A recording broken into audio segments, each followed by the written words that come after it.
Tá craobh pelachar guigan in Newver GAA bio chumala craobh amóna na Gaillimhe le roint anam na chumóra le feiscint. Tá 7 bliana ann ó bhuaigh Glan Baracáin craobh chorcaí. Champigny, 2010. In an aigen Newv tá Shanna Chorda ó Iarthar an Chaunté rénathe Carbery a gcuig. Níos déanaí in na máint na Gaillimhe cíimiid na Champigny ó 5 blian ó hin na Sarshéalaigh. Joseph Cooney. Ba siad san an aig Shanna Ria an Chaunté Portumna for an Gambua ó Hobby the Tridia. And the ball, oh, cold against this miss.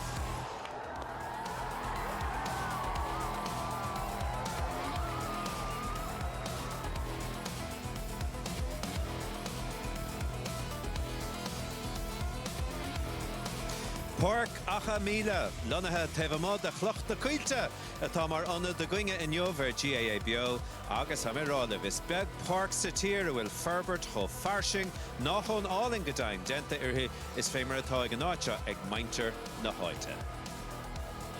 Agus is an sa a chasig na Corsan Glan Baracáin agus rénathe Carbery ar a chéile sa chéad bhóta de craobh pelle chorcaí.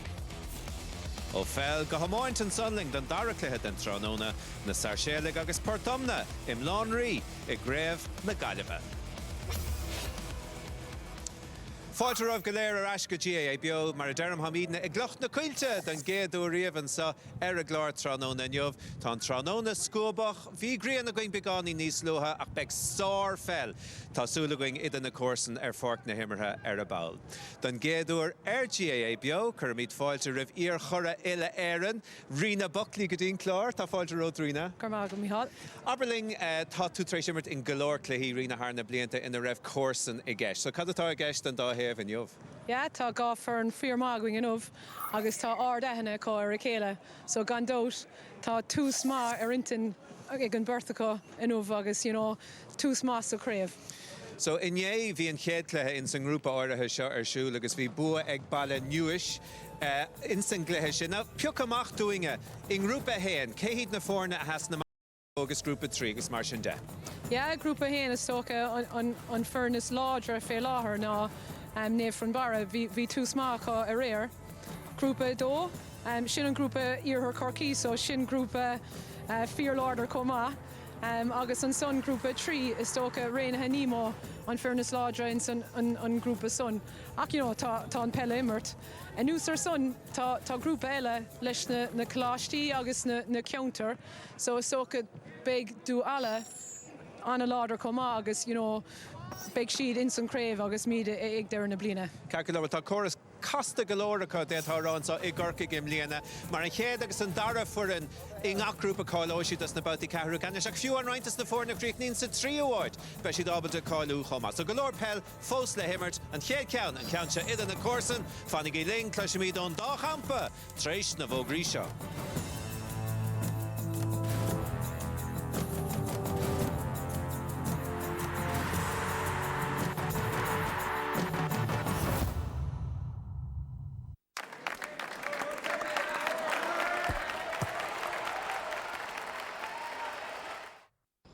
How come you ain't never liked me? Like you? Now let's get this straight right here and now before I go along any further. I ain't got to like you. I give you your life. Me and your mama worked that out between us, and liking your black ass wasn't part of the bargain. It's not easy for me to admit that I've been standing in the same place for 18 years. Well, I've been standing with you. I've been right here with you, Troy. I got a life too.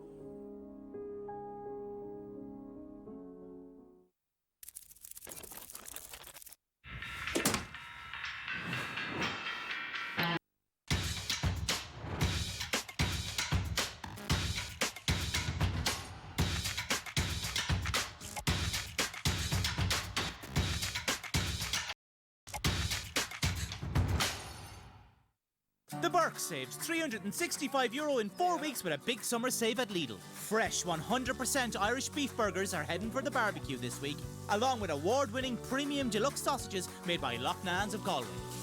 And yum, Dad's signature steak sandwich made with Lidl's Board B approved award-winning beef.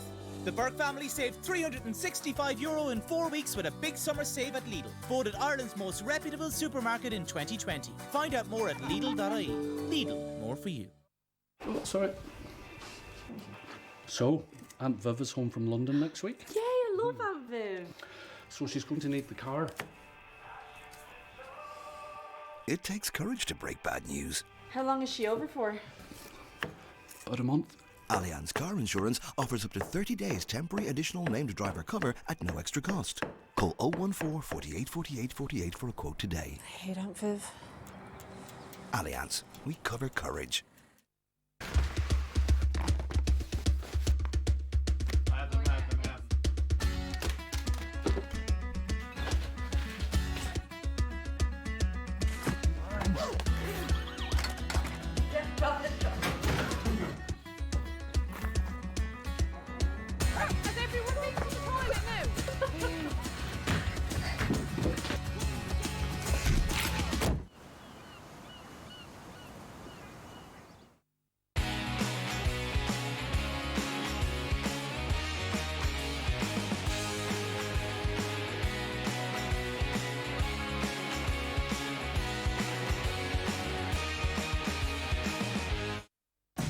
Ireland is at its best when communities come together. With post offices in every corner of Ireland, at An Post Money, we'll continue to be on your side. Because when it comes to your money, you deserve more than a bank. From someone you trust. Like a current account that gives you money back. A safe home for your money when you need it. And fast and fair loans making things simple and easy for you. You deserve more than a bank for a better future. An Post Money, for your world.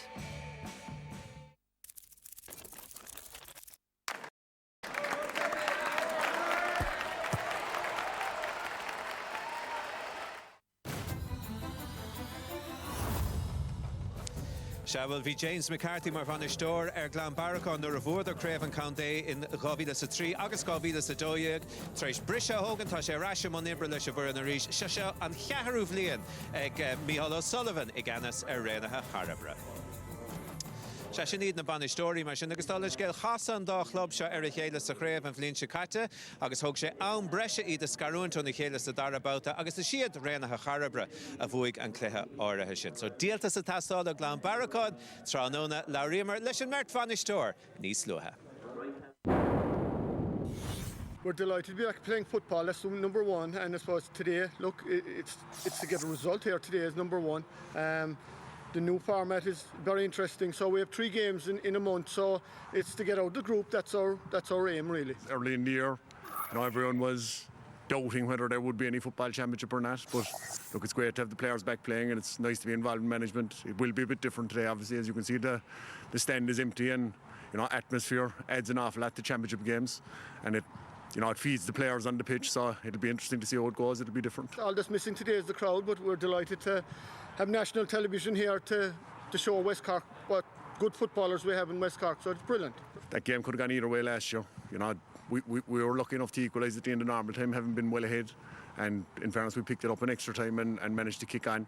But look, every one of the games we've played over the last 5 or 6 years, a goal either way or a break of the ball either way has been a deciding factor. So it's going to be no different today. It's 7 years since Castlehaven last won a county. Is there much of a gap to bridge, do you think, between yourselves and the likes of Nemo, the Bars, Duhallow?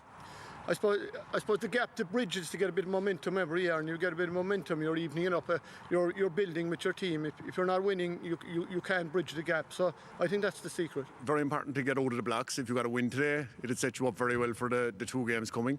But if it doesn't work out today, you're not out of the championship or you're not through, and you have 2 more games to look forward to, and hopefully improve and get over those. Well, Rina Buckley atá mar rí speisialta lingan sa ar a glár tránóna in Jobh agus Jomid atúra mís ar a bhad rih sin chuir míad na fórna in ahanna díobh rud a dhéanamh Rian Tires. Se arga mahagad a bheithíil, tas ná le leann baraháin mar sin agus simúil go leorní lech 9 úr a tasnúniu bh hostig sa chléid dearnach gan bhrinse me cairn. Meas na níine tá ar neisrahn tá Anthony Seymour sa chúl agus Rory Maguire san sa lína lechúil. Nis Rónum Wild seans nach sanún san a bheith sé gimmert ach penny beg démin Cailán Howlófa I gimmert mar ancre an san ar an éad cosanta. A Lárna Park bhfuil tá David Felton san tefle captain na fórne agus ní bregar rá gur fear go mór imrín Glan Baraháin nuair bhíon Collins is le sénig ceannaí a cránta. So tá sé tá Conor Cailán tuisteach ar an nachad slatan sunnacha agus na big mhóra istí gan Brian agus Michael Hurley an vertrahar. Seans Beidir gombeach Brian a bag amach Fenbark ní gnáach le an verticha Veselína chéana.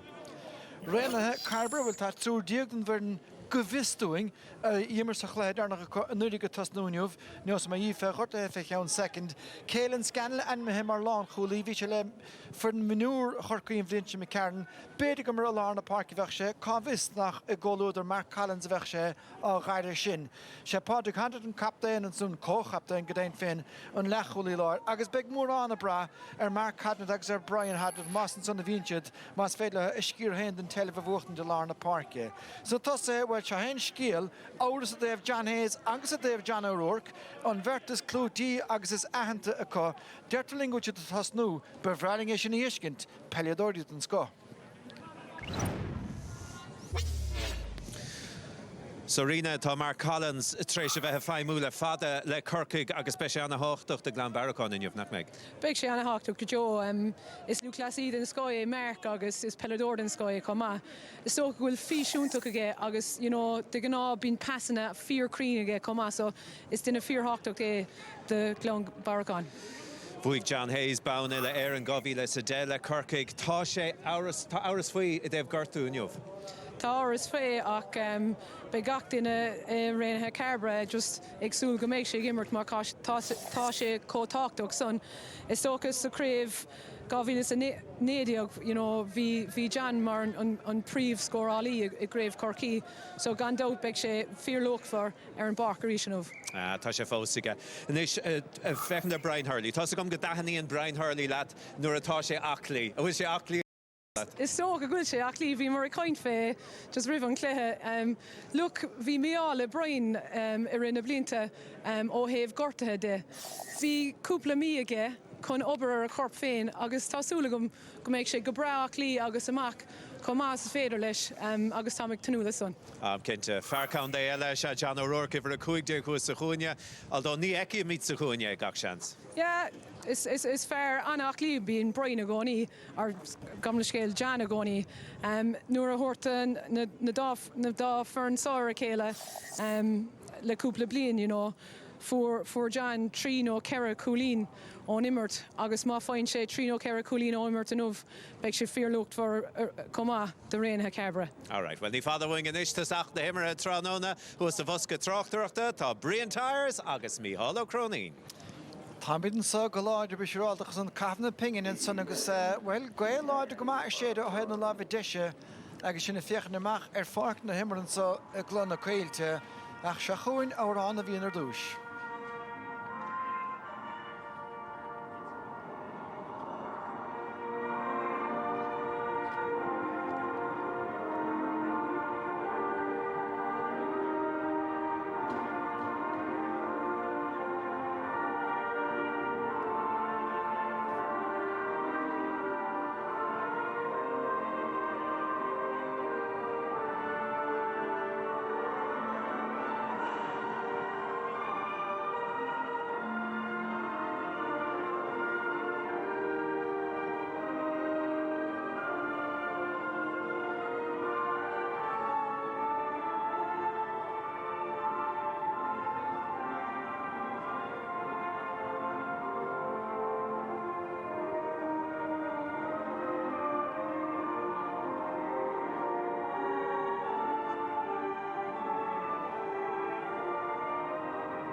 Shamarsin tá go chéine geamh helavan sam rétóir David Murnan á bhá chroma agus tá sé geamh cinnis náfuil John Hayes a tasnú tá sé meisteach sa bhosca ar a dóibh línan sa agus níor bhain sé an gantaí ráineach an tracksa tapman a thuúrfáir agus seans gur bé ifir a hochtaí an sa bheith go tasnú in áitne Chris O'Donovan ach well Penny bhí is buile mór da sin. Sin le dó fe son nuair hagan an craibh timppel bereile go na himráí mór a gotsa gan John O'Rourke gan John Hayes tá sémas Hayes a bhrí seachtaí agus sí comá so berta thorú ar an réna Carbery agus buile mór do chaitú á rih clethe.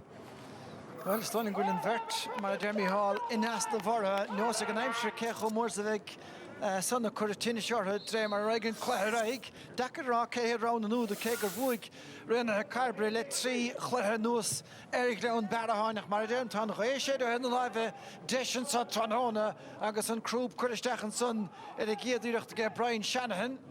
Sa chosint ach tá aga an sa ag Clown Barahan scórdach nó agus tá sé facht ag Michael Hurley and son anna hasach ag siút. Sé na himráí mór again is a céad immert Mark Collins in líor seag. Brian Hurley immert an dahad slat anna himúla iscint níos fuid am na parka agus Michael Hurley ag deran san Haran Tresnán. Mar sin leómat nó mar sin caite ar a clog. Agus gandát vís chun fir íre churca íach a bhfuil móid a barcas as a gauntar san iad na fórnear fad sa grúpa seo en raglan is gar na Carbery croig san decrocht é preban na caide gafa chofad le Anthony Seymour a stig sa chúl an son agus iad a rébrú amachchan sa Rory Maguire trahar le se cahal atá ní sa hí chun tosig agus nos me í fech an secondis cétá treis teachtasteach atá Clown Barahan ar an ún séris agus tá Barnaí sa chosantin sa tá siad ítanis má tá Jerry O'Riordan trahar le James a gimmerte sa lelíne ach níl rena Carbery sacra síos go húntaach an sa go fóil be agus toch go bhfuil mór dói bheith John O'Rourke agus John Hayes a chaúntaach an Brigadó ag Clown Barahan an council of Vocht Nash agus Damien Cahalan Trastalína Grahar Immert níos a stúm an trosa be Conor Driscoll a bhuaigh telh ar Nashdóibh agus tá sé coine se lá na parke Dave McCarthy ganach Bert Fáca ar a bheith an barc ag réna Carbery. Steach a lár slíonn sa David Welton Táilis ná berach a mód sonar ach níor berach a lár slíoris tá féine tastáil agus Ronan Walsh a bhí an son chuig bhéidir stad an gúil atá Conor Cahalan ana chuirgin mar amánaí le blianú marsin nuas tá Cork a get an gúlaí an son agus tá níróid stúr a háiste tastáin Paint anna yasar fat. Agus Glanmharchan anna einach ar an líorthóid go méid na sellh Grinna Carbery ide go méid amach an son Conor Cahalan an Taobh Carter an dasóg Haran Tresnán cúlín anna yes. Braint ahar a hóhéh bhfuil leds I gimmert bhar a héideog the Grinna Carbery sin á lenúnt Brian Hurley PA a héin sé á sin symbol. Seagus an dá ahrú táibh seachtaíag Seamus Hayes agus ifir hochtaíag Chris O'Donovan a tosnú de réna Carbery ach maid le scórnach náthú tá an bheirt is fearracó ina bhain son éiríonigach se chuin inis rásisteach hadar agus tá sé os cóide chúil agus tá na hansaige sáirithe is tigan son ag an gúbáir cearcailóir ach bhí Lúbar lár san éanam cosan an sunna bhíl. Doscail an spás súsca ní bheith cosantóirí Glanmharchan róhásta le sin ach doscail sé sús anna Hansen sonnig hadna ige deir an son ach Seymour lábhaláidir ige agus an cic sé brunta amach ige. Anthony Seymour bhí sé a bhir an febhlíon is fithe I downta Mark Collins a bhuaig cruibh na an febhlíon is fithe ein bhlion déag hin féin drása. Se chun Damien Cahalan cáirige ach ní sim leis an ruthar agus tá sé hénig chun an féileút chun tosaigh a dáile na pelle agus tá sé ráitli níos bhfuil ahrú eile chomá go réna Carbery Neil Paul Shannon na gimmert sa chúl fear íon botún sa chléis an bhrinnte me cearn a ghéal cúl dóibh agus tá Ronan Milner a tosnú sa chúl mar sin ní mór a scail mí Hálaí O'Sullivan uig ri mis a glethe ceann san seolta trasna agus tá an Marcastig Mark chun tosig Ach, gan éine ach duine bhain leistigan son, Seamus Hayes a méle chúil agus táiste de túirt fé faointeach tá san búirte Yesin son nu a chléibh hat mar aige Dara Hayes. Agus stoch an chance on a bhí Grenna Carbery cóla má de Glanmharacháin cé bhfuil na lads an asna fós tá contúirta go bhaint le nuair an siad a raig agus big si dimachchan san nar déanach níos fearr leis an kick mark son. Méidsin ráite John Hayes an pír de mór a hebh scóráil a gandát agus ganna é siúd. Beise de bragamór na sé chinéile an taspáanta sa thuairt ach tá Glanmharacháin an núnsaí a réiste sa. Machcadí Conor Cahalán. Ialthe trí bheirt agus tá seansa a chúlann sa cíimeáta géisteach a béla bháide anna chosint fadan son chuideach isteach an láimh. Déir sé hénig go méidir gur dúnach chalísear má gur teanga bháilíon a láimh hénig a bheann seachúd bhíl. Anna Hensi Conor son an a ládrochtaige anna chasan son díreach a roig a ríis an doscail sé suasta hánig an costan de seach an son over a cehar Rob Hegarty anna láimh seach anna chosint fad agus a chu raibh chalíseán a leis an bellnú le láimh Cahalán íon sé teanga bháil. Íon sé a láimh ach ní aintú na cic an áibh sin de.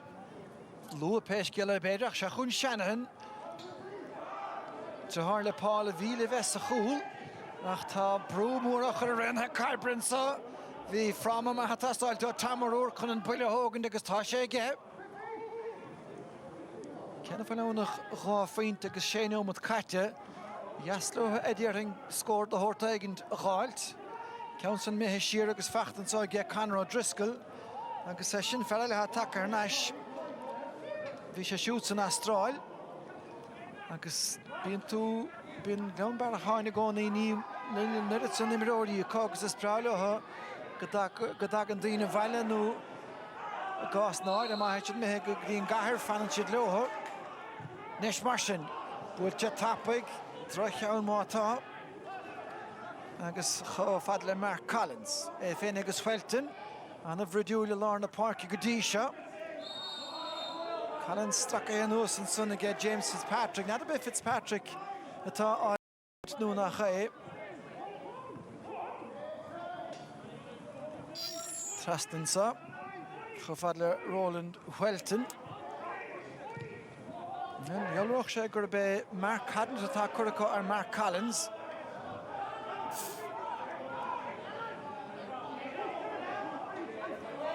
Anna chuid botúna socha le feiscint go luas a chluthe socha an cé chluthe ar neis só beag na fórna gírig fiosúir sin dal roiig na chluthe. Macha John Clíháin agus tóca go deasan san marcaile ag Dara Hayes an tarna ceann an áid ceann cíanna a ríis ganach duine bháin istíigh agus Móránna éileh ar rinne éanaar an san agus bertnú trúr cosantóireann. Seamus Hayes an téas congríd an gúil ó sachacha. Se chun McCarthy.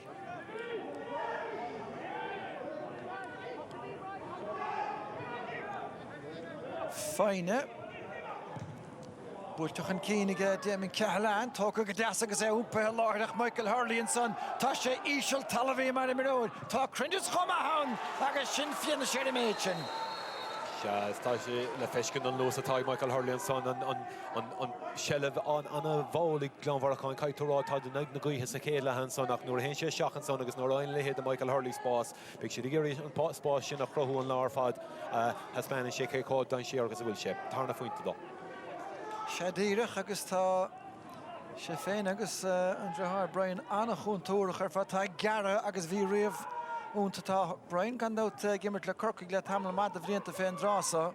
Seachas an dá chróchar túnar bhain sé teanna anna hoscaile gland an gnámh féchó agus berhamónsa ar Rob Hegarty seansan san leis. Fós ann mar hansta Glanmharacháin, siarnsa nó geoid Conor Cahalán a hallófa, ní bhuair agus ach tá pointe seolta go háling a réist ag Michael Hurley tá racha dhéanamh. Sé ceart agus nuair a bhíon Michael Ted bín sé anathe agus an nómh go dtí tríú faointáim sé geile siad an céad nó nómad hí a drathbríon séart hebh sig ach bhí sé hásta a pointe áilt agus imethe ceire cholíní contosaigh.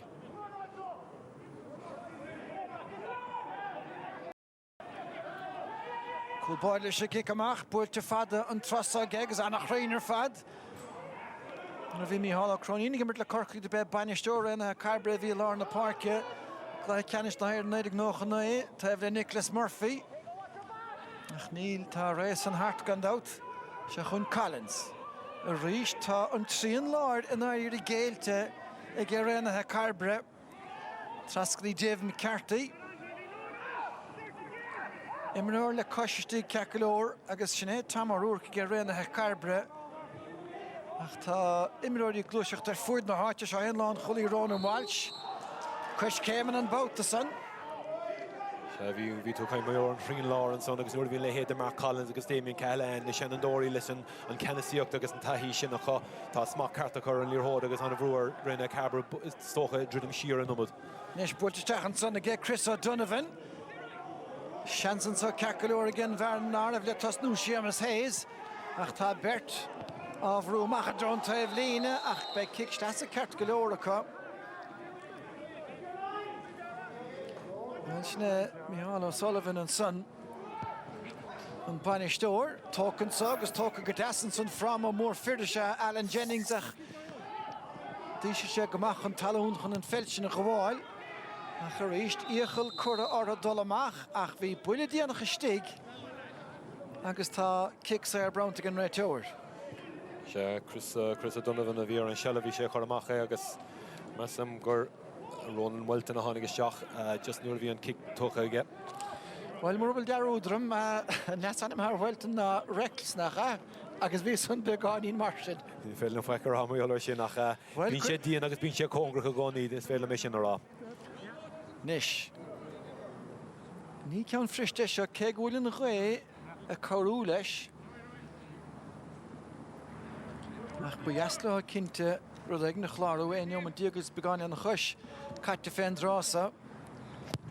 Kittig son Garrett mátá, Callahan a gairí an áda chluis fan bhécin sa, údar rás agus é gháil na caide san éir an son.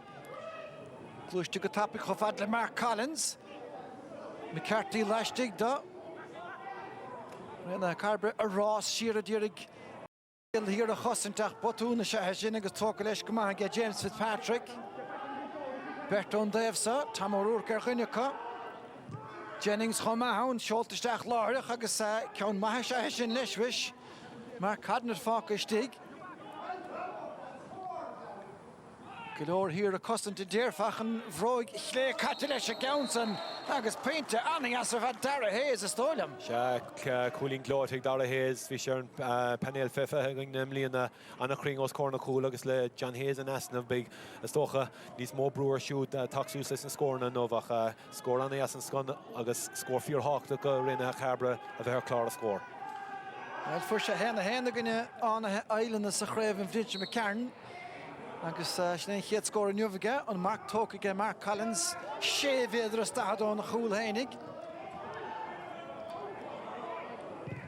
Púirte chun cín go tapig an trosa. Smachta go dílar fadan son ige Conor O'Driscoll. Anna chun óthach tá sé plúcht a get trúnú cearar agus an cinenne ceart an réiteoir.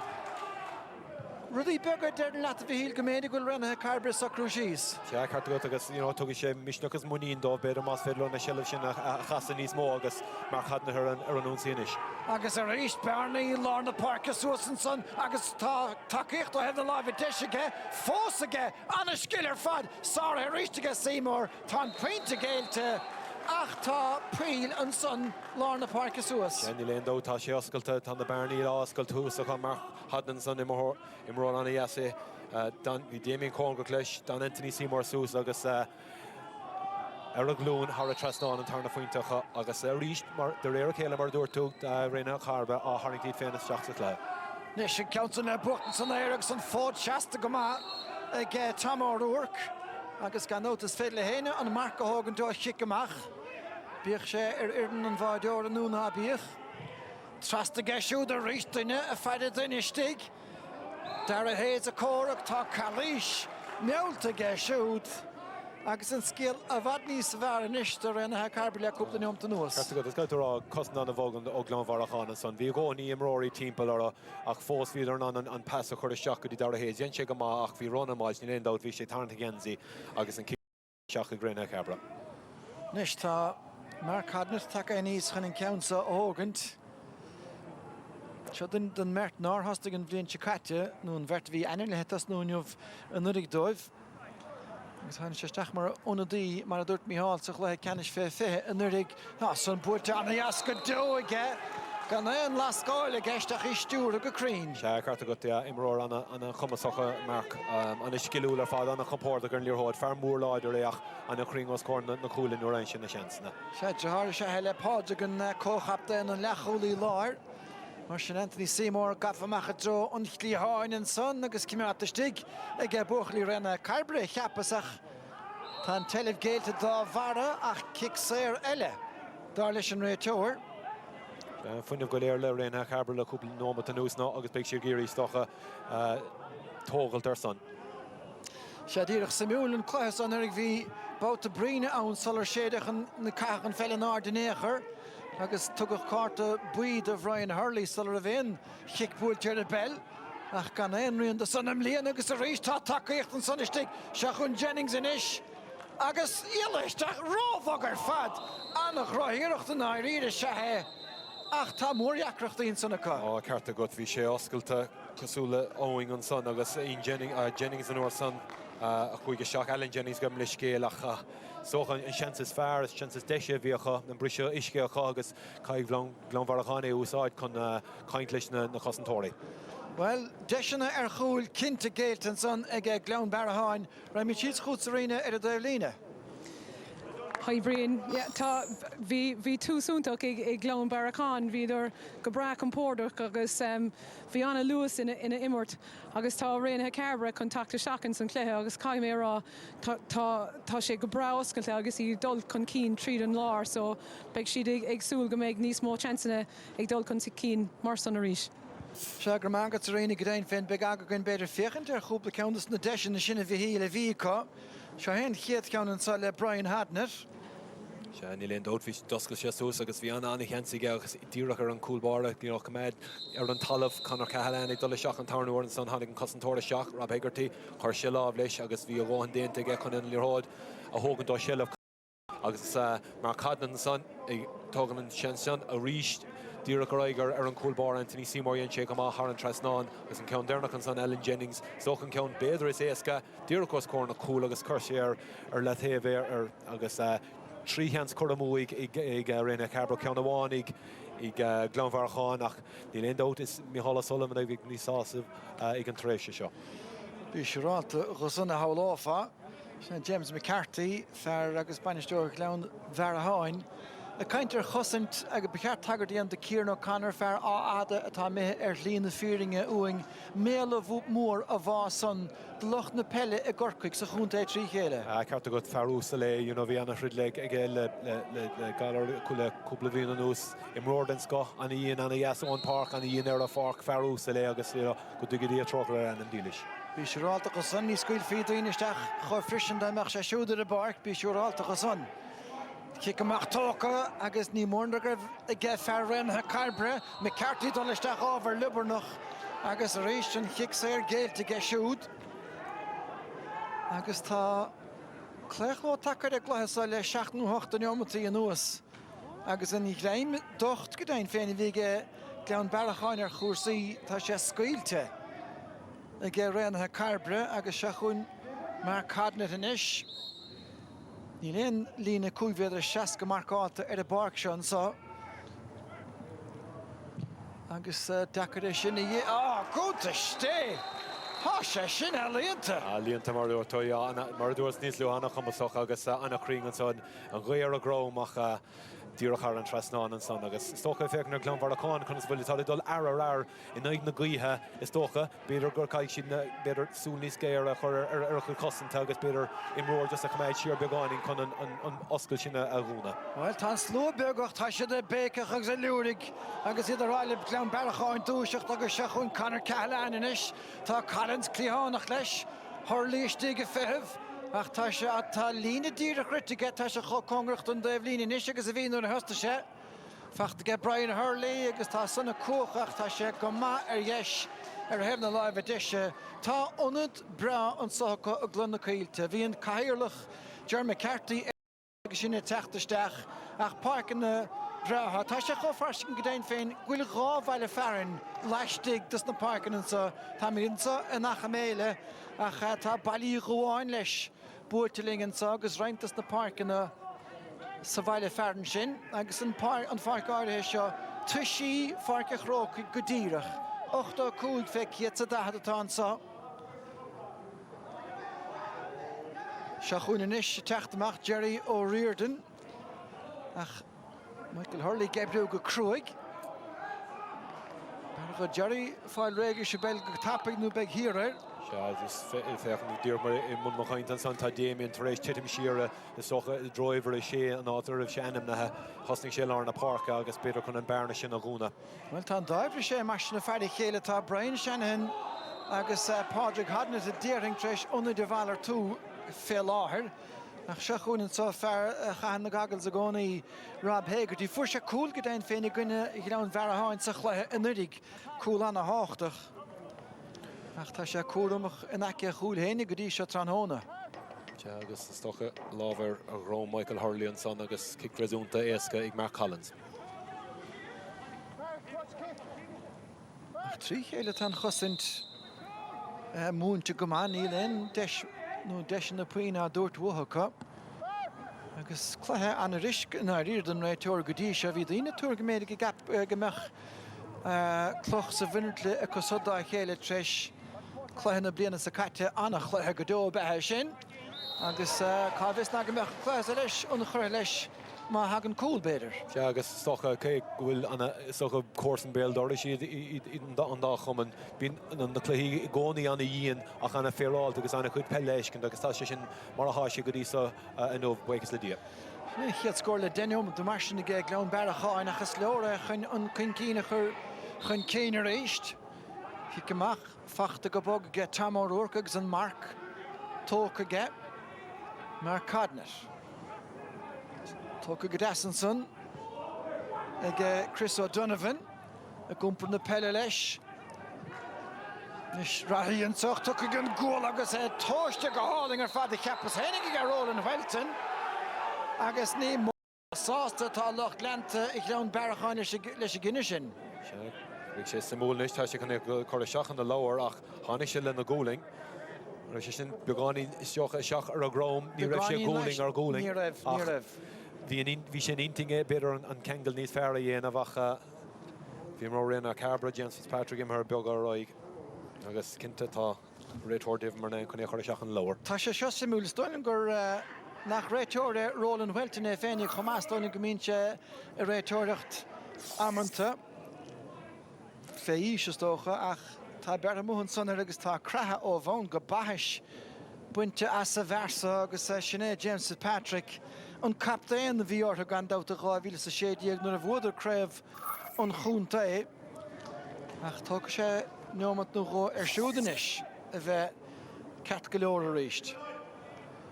Nis sin bótasa Seamus Hayes ó heh cléan na parke is léir a thugann sé sin na kick na saoire a ríist buirteisteach go tóiste ge siút an na easca léir. Seamus Hayes stocha drathir le John ní sinna ná John imróir den scothe agus anna chrín agus tháinig sé seachas ócha ná John an óh agus puint anna háach dóibh ar cóscóir ríist agus an immartí dul súsíos na parke. Tás go chuirecht tríach léachta ar an mertse náfile tus nuach an dóile a bhí gur visa geile héadí Seamus Hayes in de héanú beidir ar bhúna go meach sé gimmert nó an rud a tháinig obanart ar maidin. No, I'd say the real scale vi doubt my own mertach agus stocha vech sé díra agus ráitig na lads, very ig agus beirgrif si an le níl na seachtainna ní bhechas agat. Se mar sin cúig faointe an taobhansa an chéad chluthe sa grúpasa, well, I guess na fórn bhí chluthe réir gan dát chum agus bailile núis. Tréis na pointíoch ná huach se chuine ríistenis Brian Hurley an trosa cos céim net í bhaías sásta le pointe tá annach rinne léirethe ag an dá chuman an countson ag Hurley ag ná bear háin. Ja, ní bhíon Brian sásta go dtí go mín sé ar chlár a scór an son agus níor a bhéon ach rud amháin an aigna gan nuair son díorcha seach ar Brian Shanahan chuite thar go bóga agus thar an trasnáin. Well, tá náil Callahan láthir agus is mó chluthe agus cagadain féin in raibh sé páirteach don goman agus tá an bheirt tá Jack an dát chuma ar a mínsecha agus is stócha. Gach seans go do Jack an parke sa a bhd chuma chéana. Agus tá tennis ag méadú an park agus is sé is cin cumá stócha agus an lochlanúna tása ag chur ará go bhfuil maitharsúil. Se tá báisteach éadrom leis a túlingta láthir na húid agus déananig san rudí beagán níos iacran cúlbáide tá anad amachchan san agus inis bhí sé caintear hanas. Tá an mair lína ann agus tá dainú berta teachtaisteachchan sa. Ach tá Jerry Reardon a lár an éananig nó bhí tá sé treis tethe fé láthir. Conor O'Driscoll is measa tháinig as a bhí híl. Jerry Reardon géirí dal suasan Cleahan san a tháinig Conor O'Driscoll is seachar is níor dát ní denach fáilir tá sé go dul seach sa leir ní léon dó fé sanach bheith sin níos fear beidir an láh a chuir amach bhí sé an teblín in nerv sé dul in éanaid ach nuair a bhíon na cluthaíigh méadú mar sanna dhéanaan na himráir agus go hátha socha gan cluthe le fada a ríis bin an tennis sin antá ag nuair a bhíon gáis an trams an nuair sé dul in éanaid. Well, ó ngólín ó rúchas se Conor O'Driscoll tá tígíocht agus títarnig an a bhaintear a scoil bhuiide, nead a bhfuil éon trosáirí sa cheantar san i láthir na huaide, ach táim déanach goil se díre ar a gluthe seo inniuh. An cáta fachta gan ledóg ach se chun me ceartainis, stechan tugadí Hurley a réiste gúmpó anna hapig, dechar daileáile fear, ísisiil talahí an bhróid caite leis a gaunsan, tite garan bautas amátá ige Michael Hurley.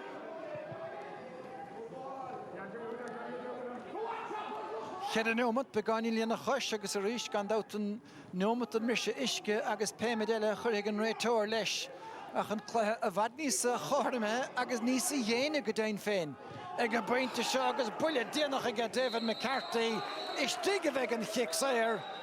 Ní ag bhfuil an ceannach chaúntacha ach tar dí an dhéanamh ná chóirí anmh gan bearacháin. Ní a bhéon gáil leis sin, bhí an líortháil a tháinig David McCarthy seach agus ní raibh sé ní asúla ar an líortháil in éachar. Ní immer cliché sin in éachar agus seans réúnta bog agus anna Hansen sa ag Seamus Hayes iad a chur chun cín ar cóscóirí seach amideach. Se trí cíntas na cúicín de féintí fachta ag rénathe Carbery ó chiic na saoire. Agus seo deis eile fós ag Hayes beidir cúpla trig cuit aige tá sé féinnig agus hadnet anna bhar fad agus de cic na saoire.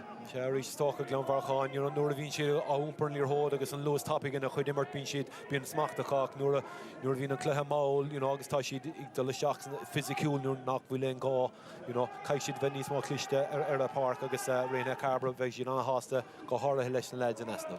Se chora marsin den dríú báta sa chiad leiseach ní óidir chun cín go fóil. Rénathe Carbery. An bháisteach éadrom san glanta léthe i láthir na húil stóirim. Agus se chun inis gleann bearacháine teachta rééis ach pótún agus déanta go maith san ag Liam Jennings a nó Alan Jennings.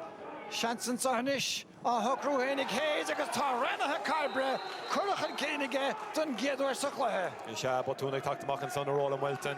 Bhí Réna Carbery, Alan Jennings just bhrisise suasan an líortháid agus an san tíir agus seach go dtí Seamus Hayes.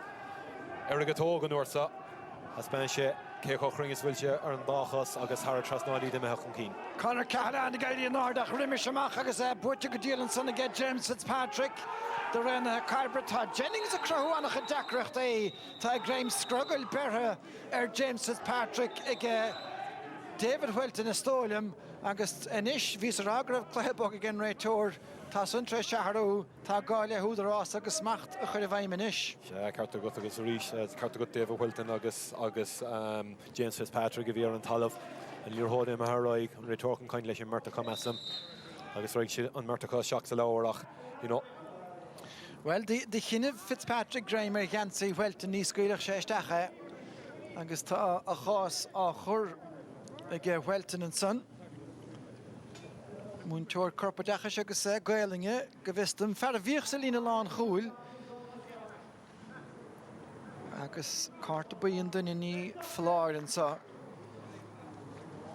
Se socha leis an brisé mar an son agus an fisiciúlacht is i buntáiste Rénathe Carbery a háise son ag dul chun cín ó hébh agus caithigh glanmharcháin socha díú tharéis ar a heicticí agus a chuid immerthe seachas beidir an fisiciúlacht. Well, tá Rory, a strach a chéile tá Alan Jennings chéile Cork sinna Roland Welton a tar chart a bui. An réiteoir a tuairt aga roimh cúpla second dúirt óibh níos ciúniú síos beáinní beag bertatáile a tastáileach tá scór den san ingen ach cúpla méadar den bell an brise le buchtan sa agus dianta mar ge Johnny O'Regan an san Calís dianta siúd. Le neomat le dul den leabhar ligach be ar a líad a déir trí neomat trí chéile gain. Mar Collins a dul timp le ggurcolach éiríonn leis éalú. Bula déanach fachta ge siúd, neidir a bhecha an réiteoir tá chráma le Collins ach tá gluiseach do dalaráig agus tá deisian sa ge David Welton. Trí neomat atá fógara, trí faointe tá fachta ge Michael Hurley sa chléir go dtí seo. Deis crutha beidir Conor Driscoll ní heisiúd a bheith a lorg na scórna an ceann san búilt isteach agus anna faointe go Joe a ríist.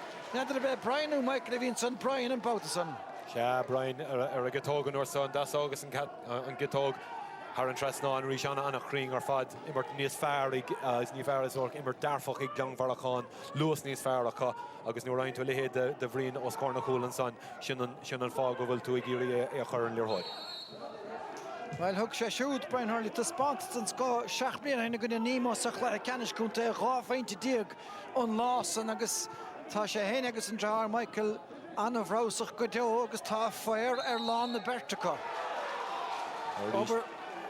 Alan Jennings a dribblóir is sa chuing an san níos a gháin imróí Glanmharachán timppel gan fálaí anamh agus kick sé amach.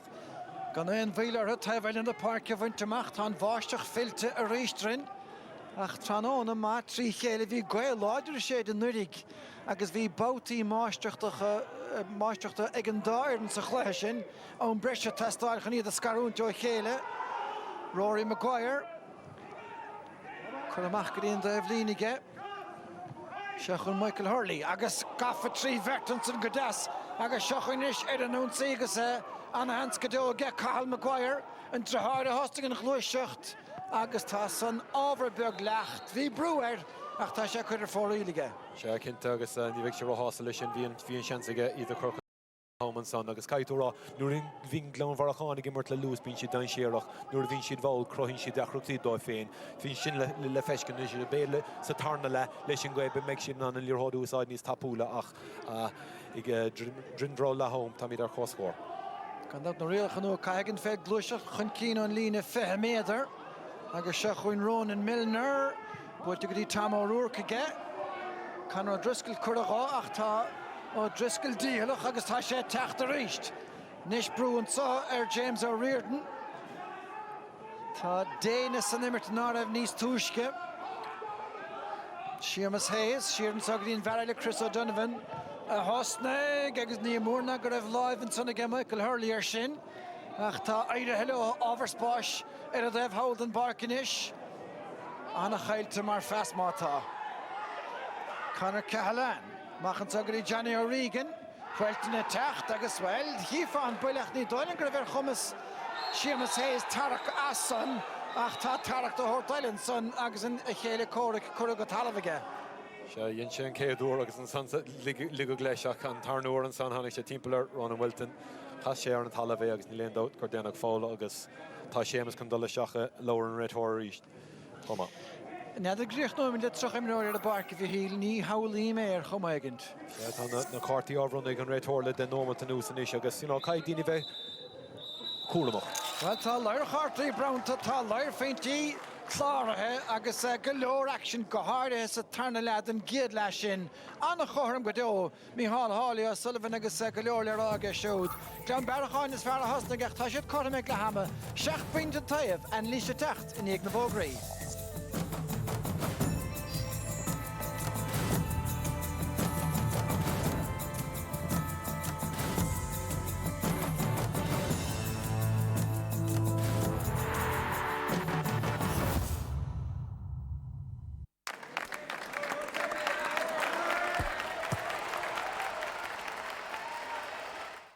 When you're touring, it's a long, long day, every day. Let's just take Ireland, for instance. You can leave home at 12 o'clock in the day and you're travelling to where you're going, you get there, you have to make sure everything is set up properly. Do a sound check, make sure everything works, the whole lot. You get a slight break for a bit of dinner and you're back on and you do the show. Take me and break me and close all your windows and doors. From moving out of the spare room to a place with space to spare. From first flat to first family home. From farmhouse to deep house. From a place you both call home to your working from home home. A new home is one of life's biggest moments, and we all know life doesn't always go to plan. That's why, at Bank of Ireland, our personalised mortgages can change if your life changes. When you're ready to make a move, we're ready to make it with you. Bank of Ireland. Begin. Meet the Kavanaghs, Sarah and her younger brother Andrew. They're doing the shopping together, that's nice. And yet, it could be so much more. Sarah, you can see Andrew's not himself. Why don't you ask him how he is? You seem a bit down. Is everything okay? Yeah, I'm grand, yeah. You sure? Well, there's a lot going on. Lidl support Jigsaw, who are helping us all find ways to support our mental health so that we can be there to support our young people.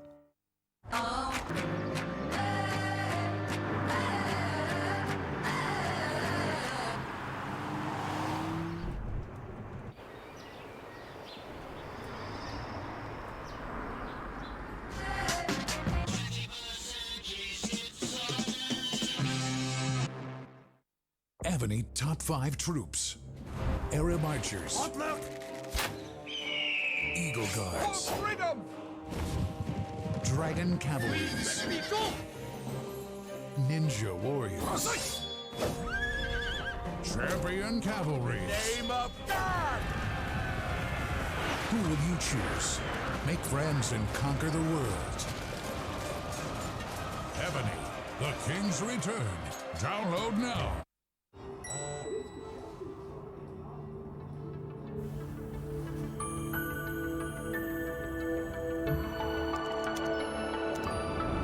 Today, we're better connected than ever before. It's a wonderful time to be curious. Follow your curiosity with unlimited bill pay plans. No data caps on Ireland's best performing mobile network. Do you know the way to San Jose?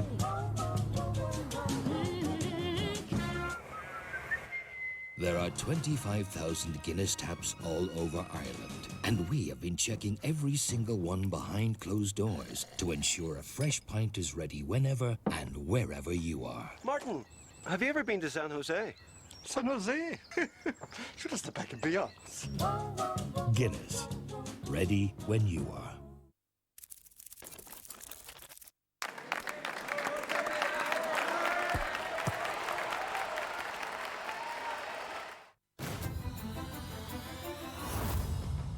Idef Cursi Peller G Ravila Safeha Ihamara, Beck Crave or Clear Green, Crave Harkui, and Clehishaw, Agus Rochle or Crave Pellichiri, reached Maria Caradera Shachtana, Agus Madala Cursi Amona, well Beck Niclehivi going, Elimna Caradera Shachtana, Hamala Crave Amona Hibrador, and Agus Crave Nagaleva, GAA Feha Ihamara, Ocht Achlog. Agus na denigi daru the tap begoni niestiani begin Clehamana ach Rivishin and score Lahamata going to Glambaracon agus Renaha Carbery Coram Shakulin and Ter. Agus vi Glambaracon of Adnis Fiarina Buckley nach Revig Tus ach the Remer Huigan Clehe Raig is a Havaler to Vian. Yeah, gone down to stock a ribbon on Sausishka. Vi Clonakilty Eros fad vi tus untaka agus vi immert lan the Lewis agus is stock a grev na Harleys. Cui Coolin Atra. Yeah, Cui Coolin Ahara agus Michael Hurley for shake Tree Coolin a Gwyn Guiha like vi Taspantis den Skoge Goharha River on Sausishka agus vi Taspantis like Creenige so vi so grev Clonakilty you know sauce of glory again Pinta Sun. Acher a Davella near vein chance cool ag Glambaracon agus vi Ereliad 3 chance untuk ag Renaha Carbery. Yeah, so go make Dimar Renaha Carbery knock for she'd like cool one and some kid la. Vi 3 chances ko. Stoke an ceann an ceann is fair. You know, Stoke an make Edding Jennings just big more. Bhí glón Varacánig marcáil fair go fair agus de bhar son nuair a bhí sais éin fair dul chun cín bhí an park léir oscailte agus bhí siad nó dul tríd an lár agus Tommy Tanula cool no gon san Cinnte go méid James McCarthy a fechant an rud orthe sin Carceller tá na fórna cára mar a hasan sé seaculín ag glán Baracán seaculín ag rinne a Carbery fannig i ling an dara le a tacht tréis na bógraí.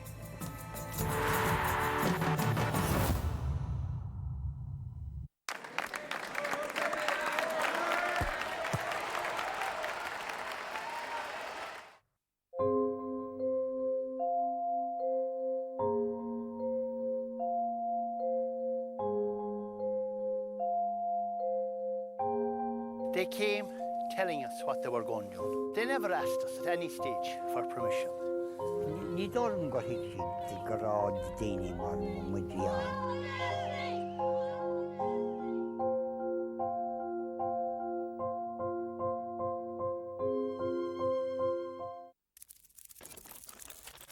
Táimid lig ag níocháin ar lábha. Ag fánacht gá bhéidir óna chéile, agus ag clúdach arméil agus srón nuair a bhíomad de casach nóg sríothach chun scapa COVID-19 a stoppa. Is féidir linn sin a dhéanamh freisin trí clúdach éadan a chathamh. Cuidíonn clúdaigh éadan na scapa an vírus a laidú, go háirithe ag gás daoine nach bhfuil is acu go bhfuil sé orthú. Ná bí ag leagan de lámh ar aig do bhasc, agus bí a ceannart áit ar bit a bhfuil sé dachar fánach gá méidir amach go gcuoine eile. Cosúla siopaí agus ar iompar poiblí, nó ag éon am bhfuil tú an éanacht le daine a déad fá a bheith an méal níos mó go bhuiach siad tinnis tromcúiseach má aonn siad an víris. Cuinnig do bhasc i mála plastic agus ní é tar éis é úsáid. Caclúdach éadan. Bí sábhailte cuinigí a céile sláán. At Tesco, we care about the things you care about. That's why we've created value with you in mind. Dinner time means everything you need for delicious spaghetti bolognese, including garlic bread, for less than €5. So, look out for the red bubbles in store. We put them there with you in mind. Tesco, every little helps.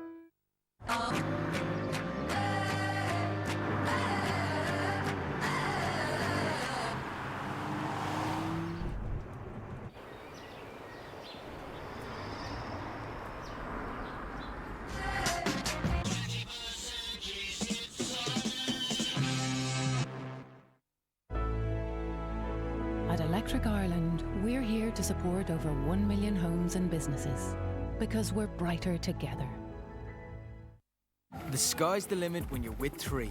We've decided to make the rest of the year a little easier by making our bill pay, business and broadband plans half price until 2021. And with truly all-you-can-eat data, you can FaceTime forever with the ones you love. Learn a new skill online.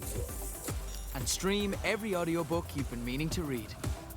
Plus, you can also get the amazing Samsung S20 for free when you switch or upgrade today. 3. Make it count. I'm sure I saw it here a second ago. Oh, what's wrong that? Definitely had it. Did you try the drawer? It's never easy getting round to it. But if you're reviewing your finances, a good place to start is by reviewing your mortgage. Have you tried all the boxes? Yeah. Wherever you bank, talk to the Ulster Bank mortgage team about switching to Ireland's lowest 4 or 7 year fixed rate and see if you could save. There it is.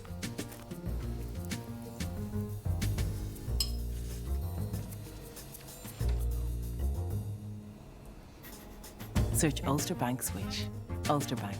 Help for what matters.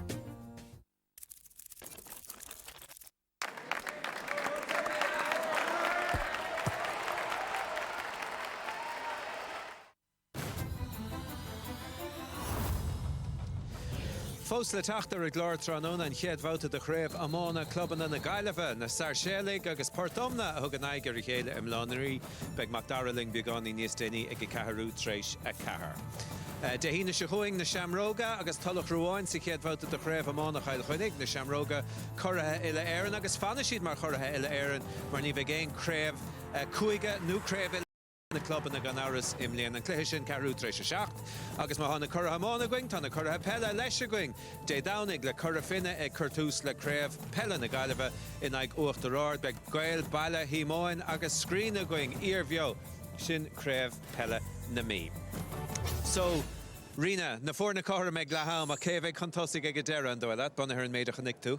Buna ar an méide tá feiceata gom is tócha go méid ní bheith mór anón agus tócha méid clón barachán beagání chun cíneach deire. Is málam an slí bhfuil tá níos mó luas in immort. Look, de bhí siad oscailte in san an téad ceathrúd an chluthe ach tá sé son réite inis agus is tócha go beidir sa darla lena siad a roiig agus ceog sin na scórna. Right, agus tá na Hurleys acu agus tá tinine ar a grachanna chu mar a Derek Brian Tires a ras chudsa. Seagar mágad a bhíl tá na fórna mó mar a chinse bhrísní lena hrú dianta ag glán baracháin pescéile ha me fechan de réna Carbery Míhála Croní ní dóin go réna hrú cosúd a cho beag lethúireach le gredal mar sin nó go me hescin cé a bheith an cead cainte a nocht.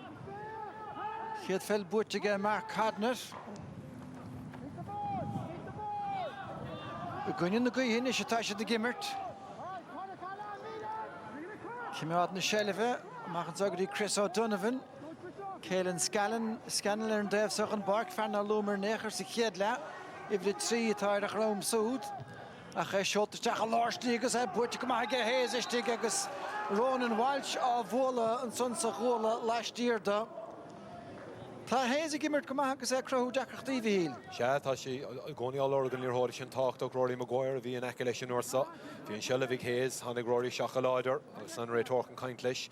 Agus rís is ocha kick séir an náit nárbhil a de géile díorchos córna cúil.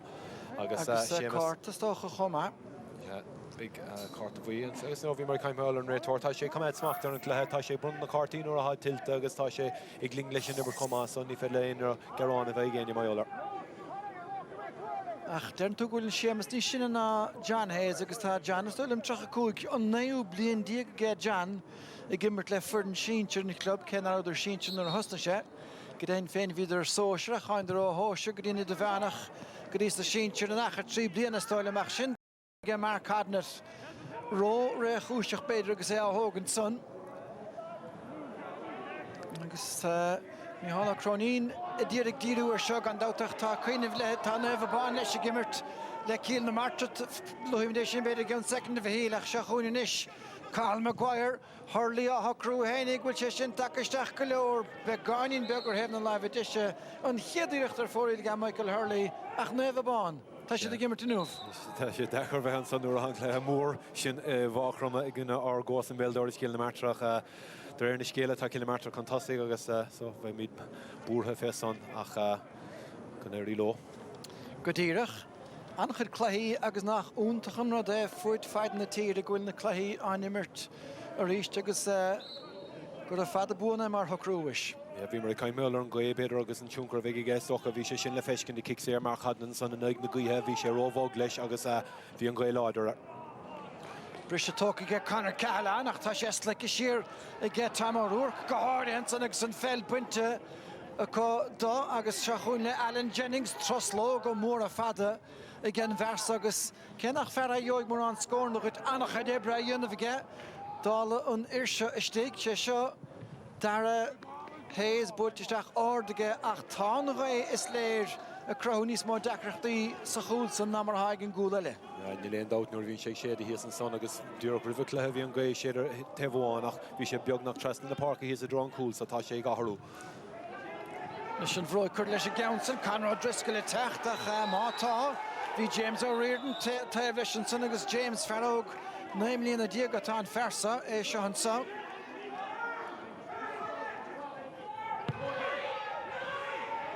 Steach a láirslí mar bhfuil Mark Cadner agus tá an bratan áirde gan mar líne agus a bálaigh. Chuir sé a chos thar an líne nuair a bhí sé tógan na cicaisteach. Well, Pióideach. Ní dhéanamh sin áiríre, well, neadar. Nach tá chluthe sa tiún a ríist agus Conrad Driscoll a láimh lechaige ar a bell ar a dal a bhí roirt maith an réitóidir sin. Se chuin inis Brian Hadner. Ríist a Carbery go amach Jerry O'Riordan son agus i grahar James in ish. Tá Caelan Scannell sa chlúiseacht má bhíon gá leis. An lábhan uachtarige rinne Carbery fé mar a bhí ag Glán Baracháin san neomtí lutha den tarna leise. Ríist aga ge fiachnisteach tá Bertánach tá Hayes go ní Hayes bhí well Hayes ach daraseachas Seamus an Trossan. Agus Damien Callahan agus Mark Collins Cuan galore trí chéad an vertical. Sé carta go níl dorí déanamh an sí tá marcar an líorthód sochan níos mó ach mí big siad gíir gé bheith an líorthód a bhd níos mó agus an líorthód a chuir seach go dís na leid tefisigh. Nis teanta sa chuúin san tá Brian Hurley ach tá éirithe leis an bhróig a chuir leis a Gownson tá sé chuir well cic cúig bhéidir stad a deire muir cúil agus beisiad buocht an méid sin. Sé carta go soch an pass mark bhí sé dúach amach in chuing aní a chuir de bhríné a harnta seach an áit san nach chosint agus chuidir lábhar an líorthód agus cic a chuig slot cím Jack Callahan ag taobh sús ar an taobhlíonn an sáistochan ní fadaí go méid sé tata seach le óg bhí leis na minúí an urig bhí tú caiimméil ar Caelan Scannell san a bhar a trí go réna Carbery murtacha le minúí Corcaí gin urig so na leid óga ag tachan cín. Se agus dála na ratháiricha tá ionamáint agus an fel ar a thuirlige Jack Chomáis in sanna. Chainú fa Callahan an éon áitris. Nis, búirtí gairid an trosa, tócan sa ag Michael Hurley, Bert, taobh leis agus a ddírig éachrá, Rob Haggerty, buint na sálacha, dechar dhéanamh mar tá luas ag Hurley, Shear a hain siad, David Welton a lorug agus a fáilt. Mark Collins, de gná mar dúirt hana nuair bhíonn sé seo a stúr na ngluiseachtaí is se has fear a bhíon crot agus ar a mún na imirtha ach a rééis fichar seo. Tá siad amrúmach tréir a chéile ó bur chróig i gcéir rénathe Carbery. Trastan sa agus anna chóngracht an dreibhlína chairína Carl Maguire ag chimeád a stig. Brian Welton, Brian Hadnett a techt ach Callis Bratigan Ray Tower.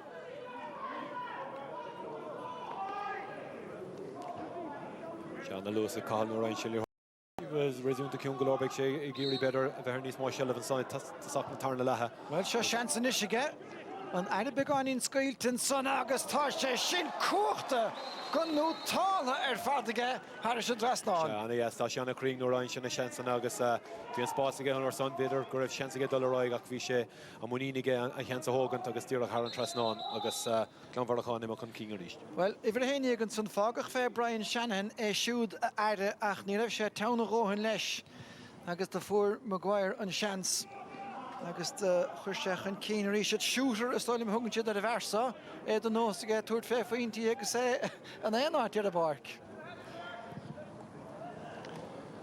Nis mar sin. Se chun Caelan Scannell. Brian Hurley a dolisteach cruig ach listenach. Dianta gdasga Mark Hadnett éú as an sáin in a raibh sin son. Trasta go Brian Hadnett an Fairlár Parke.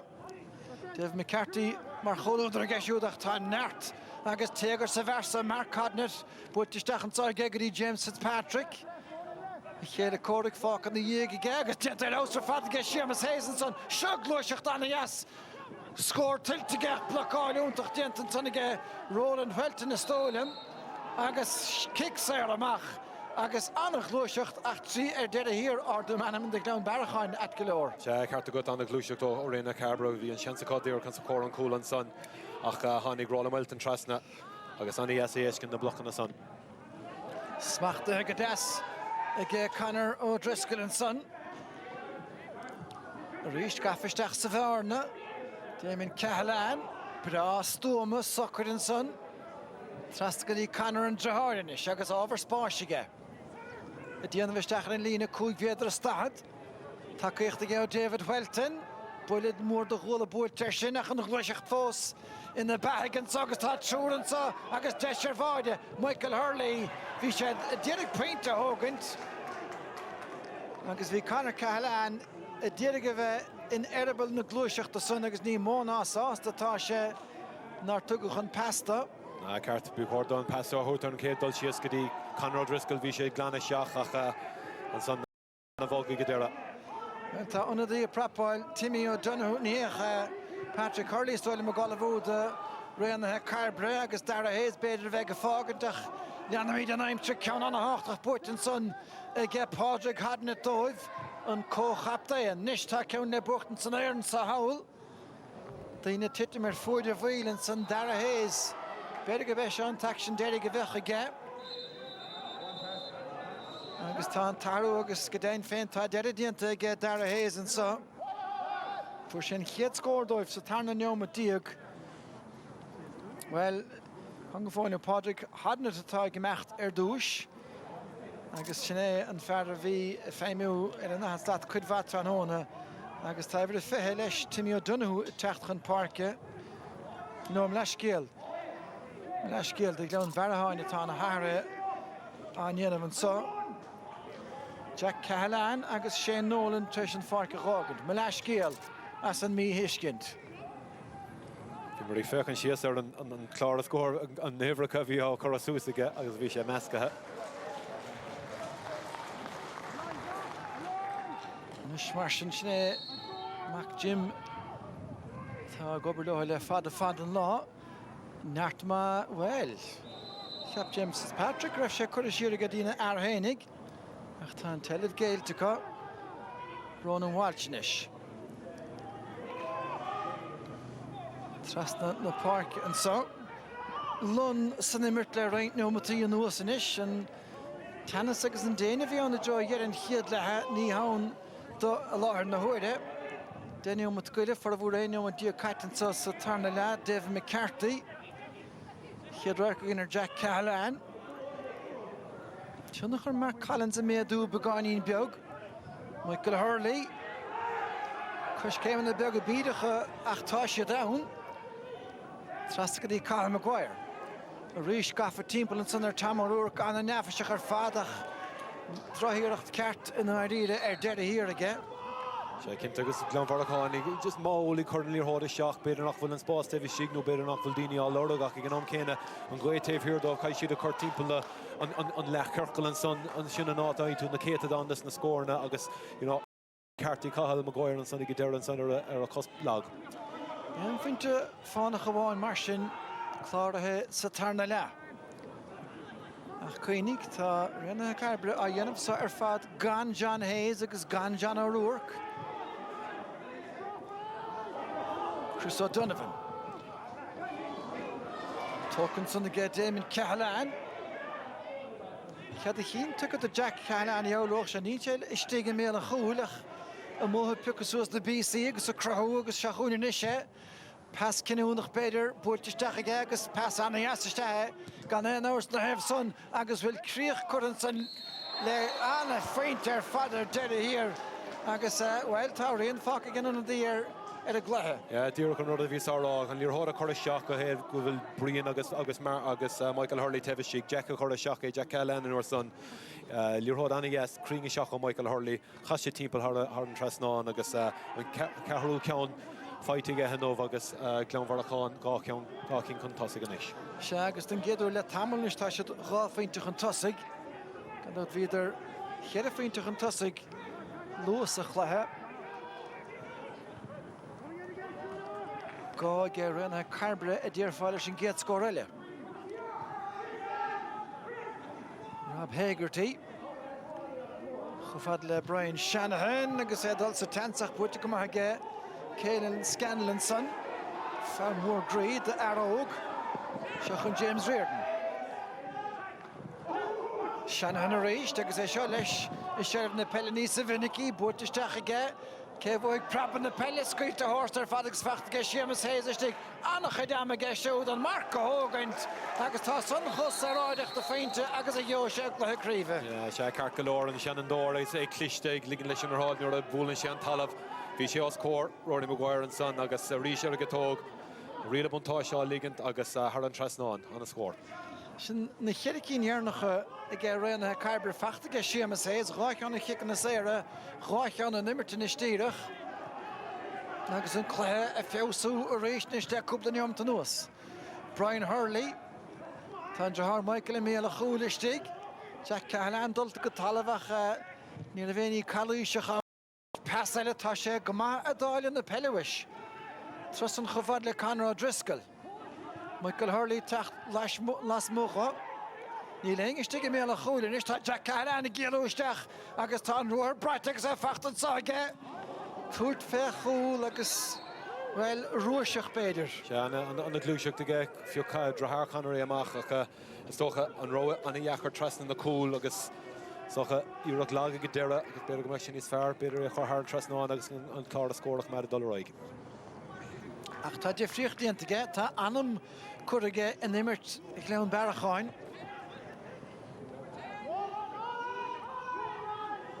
Leistlí geall leis inis súd a tarna le an sa. Sí cín na faointí fendrá sa fisce again. Agus tá brise eile fachtan sáinis ag Jerry O'Riordan. Búirte go maith get Jennings se chun Rob Hagerty inis. Ábhar spáis aige na cosantóirí a fearre na dosathe crohananta agus an countsan aige Seamus Hayes ach níl son gafa ar fóríl fiúáin agus tóca aige Seymour. Machcarí Carl Maguire inis. Mark Collins ach gan aine an taobhsach an barc maisna gafaisteach a lár slí. Búirteach an cíine agus tá cleann bearacháin a dáile pasan na coisinis atá a crowd deacreachtaí agus sné Brian Hurley an son an spricaimse aige gháscór méadar an gúil áirt faointe. Se beidir ceandas a scór an le tócha an glúiseach tapig an son a bhí álargu ag gleann bearacháin an son Mark Collins ar an líorthóid chur seachadí Brian Hurley agus ríis ní léon gá ceiste chur ar bríon an chance a hógant agus díreach ar an trasná an a scór a fad. Well, sus isce Ellens agus take gan am carta stóilm do rinne Carbery cinte, rinne Carberyne agus idir driblóid fel áthir. Beagán driblóid is so bhfuil sé dechar glóran an líróda ligint díreach isteachn san lína lán tosaí agus tá an gcuig láidir golóir agus de bhar san tá an dáfern tá sé dechar glódómh na scórma an aimimsú agus go háirithe is tócha sa dar le go dtí tá réanathe Carbery tá sé dechar dómh na scórna san an aimimsú. Go déanaach tá ábhardóchas go tá an tractor tap buinte chuige John Hayes agus tá gach seans. Hayes a techt chun parke an sa ach a bhí rein scór na deas an count aige Carl Maguire. Se an iasar fád son agus nimmer te vad níos oscailtan san sa tarna as tócha an achlí atáig na leds, big leds tréachta sa osloig sús na Barnaí an sa agus an ias an son nuair a chorna siad an líorthóda seach táid cring tá na leds chun na scórna áilt. Seamus Hayes ar an gotógan nuair sa a ríis ceara faointáim sé aige mar as Oldham, go dtí sa an nuamh agus anna chring agus scór fíor háclaigh réine Carbery gnóm agus á ceann dearnach an san Brian Hurley a ríis ar gotóg coslág dahad slát amach díreach ar an trasná. So caiitúráil tar éis sin brise pelehhuiing le cúpla míon nús, is des an immert oscailt éiscint agus scór na brethe chomá. Is das go dainn tá Caelan Scannell treis an farcágan tá John Hayes take isteach mar lán tosaí de réanathe Carbery agus beg buine sé chud an mrú bhí ar Seamus Hayes go háire an féile bhuachtan tistigan san. Agus tá 3-3 fachtaige seo gunnig leann Bhearacháin sna 16 de chluí tá Imreacha i gunnig chéile ó 2009. Tríoch le an taobh buirtecha ach be sé samúlís cin cechoach lís tá sé. An imróir fad an Hervís tuga ag go rinne Carbery agus róna máilte tá taréis titim siar chun é fiocha sús imróir anna dhéan siarach. Well, tá timpeall ráine am díogaige agus begáinní beag léana chuis chun a hallan na Hispáint agus ráfraban san tite a glanid ar rá stóil a bhí or dintas na réirans Jerry Bader a bhí gestin san agus be sé ar buile le sénig. Nis sin chiic sé gafa siar go bhaile Roland Welton. Rís tá fear bert go dainn féin chus an tóir sa bhreisin san hir ag réanathe Carbery tá pas mé sa bhréach ar ag leann Bearacháin mátá Chris O'Donovan agus tá sé leanathe chun talún fachtan aige Carl Maguire agus tá ábhar spáis aige well bhí ach ní fan a bharse. Dhéan si go caiim le rá Roland Welton chuir sé pas bógar dús an son agus fuair sé thneise agus chunig cahal an bearn agus díreach sé lína díreach a seach chunig Jerry réir na seach. Chunig cahal an bearn chunig Jerry an Boyle. Well ceart go a socha is beidir má sin dhéon sin rud ceart mar bhí sé oscailte taobhiste ach tá sé arís carta dómhtócha bron agus arís réitor carta nuairsáin bhí sé oscailte taobhiste mar dúir tú chunig sé an Boyle taring níos cáil agus Mark Collins gon an kick sé hógant. Cinnig ceart gan éon áras agus fágan sé níos deis réasúnta bog ag Mark Collins an sa. Pointe bháin ag godí seo agus sin Ceann Ellinson. Se stoch agus leis an cógaíthe ar gruma leds Glanmharachán in isbeig si géirí gan fear breise a úsáid a gceart féchan amach Michael Hurley ach ní cinnta ní bheidh sé I fágan de leid sin séir. Well, a meisiad ábalta John Hayes a húteach sa nimir tníon cheis tá sé féinnig stig sa chearnóid bhegur an Dave Holden Bark an chic amach a chur anna bhrúar Chris O'Donovan agus níle muir lína róchint ach a stólan go bheith sin in cinna ceart fu sé cáir an réitóir. Ja, cinna ceart me sam bhú sé chus le Glanmharachán ag dul thar an trasnáin Conor Driscoll. Nis seachúin isiad an chiad tansacha John Hayes a bhainteach tá sé a glúiseach a stigach tá an pass annach chailte go dó. Damien Callahan pass bra fada le nach orn chofad le Collins. Saul chofad le Conor O'Driscoll David McCarthy cliánach le siúdach tá Conor Callahan an Dave Hole má bhíon gá leis. Tá ferlaistí Conor O'Driscoll a gcónaí a chobar bhag James Fitzpatrick. Osna ón slua Unidir per seachta sun gá leis. Cearta go agus dúrthóidir trasna an Carnóga Conor Callahan ag Darren Son agus James Fitzpatrick go drim sé ceapas go raibh sé chur a seachan na cúlhéanige. Tháinig sé seach Conor Driscoll butúna idir a héin agus an cúl barla agus an táglan ar a kick da chuig slát. Well, Stalin raibh sé geistige Fitzpatrick hénig an ceann san na hógant nadidir ní don raibh sé ágan féin gúl bardach bhí mí hiiscin don Penny a Harlig. Agus trícín atre a láthir na huairde bearna má mór a bheith chun dá meach cheadicín atre agus 9 le dul.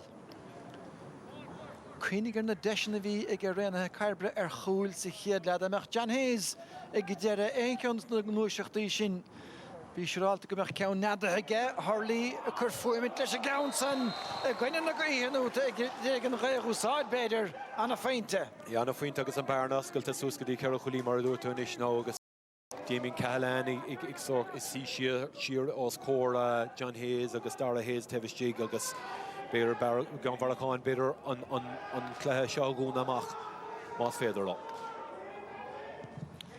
Na spúirte fada an bátasáid an gúl bardach Bertóid Gleann Barachán ánach tá per seachtaíonta gocha feachtaige Alan Jennings. A ríist Gleann Barachán ag gebrú anna chrúig sa tríon láir chunig cintiúna bachéin Saláthar le dearmh dhéanamh Hayes istigach tá siad trochan cín Brian Hadnett níos Hayes a réitheachta Callahan rimis agus fearréile Róna Walsh leistíirda. Níos mar sin tá deisiantáige Jennings.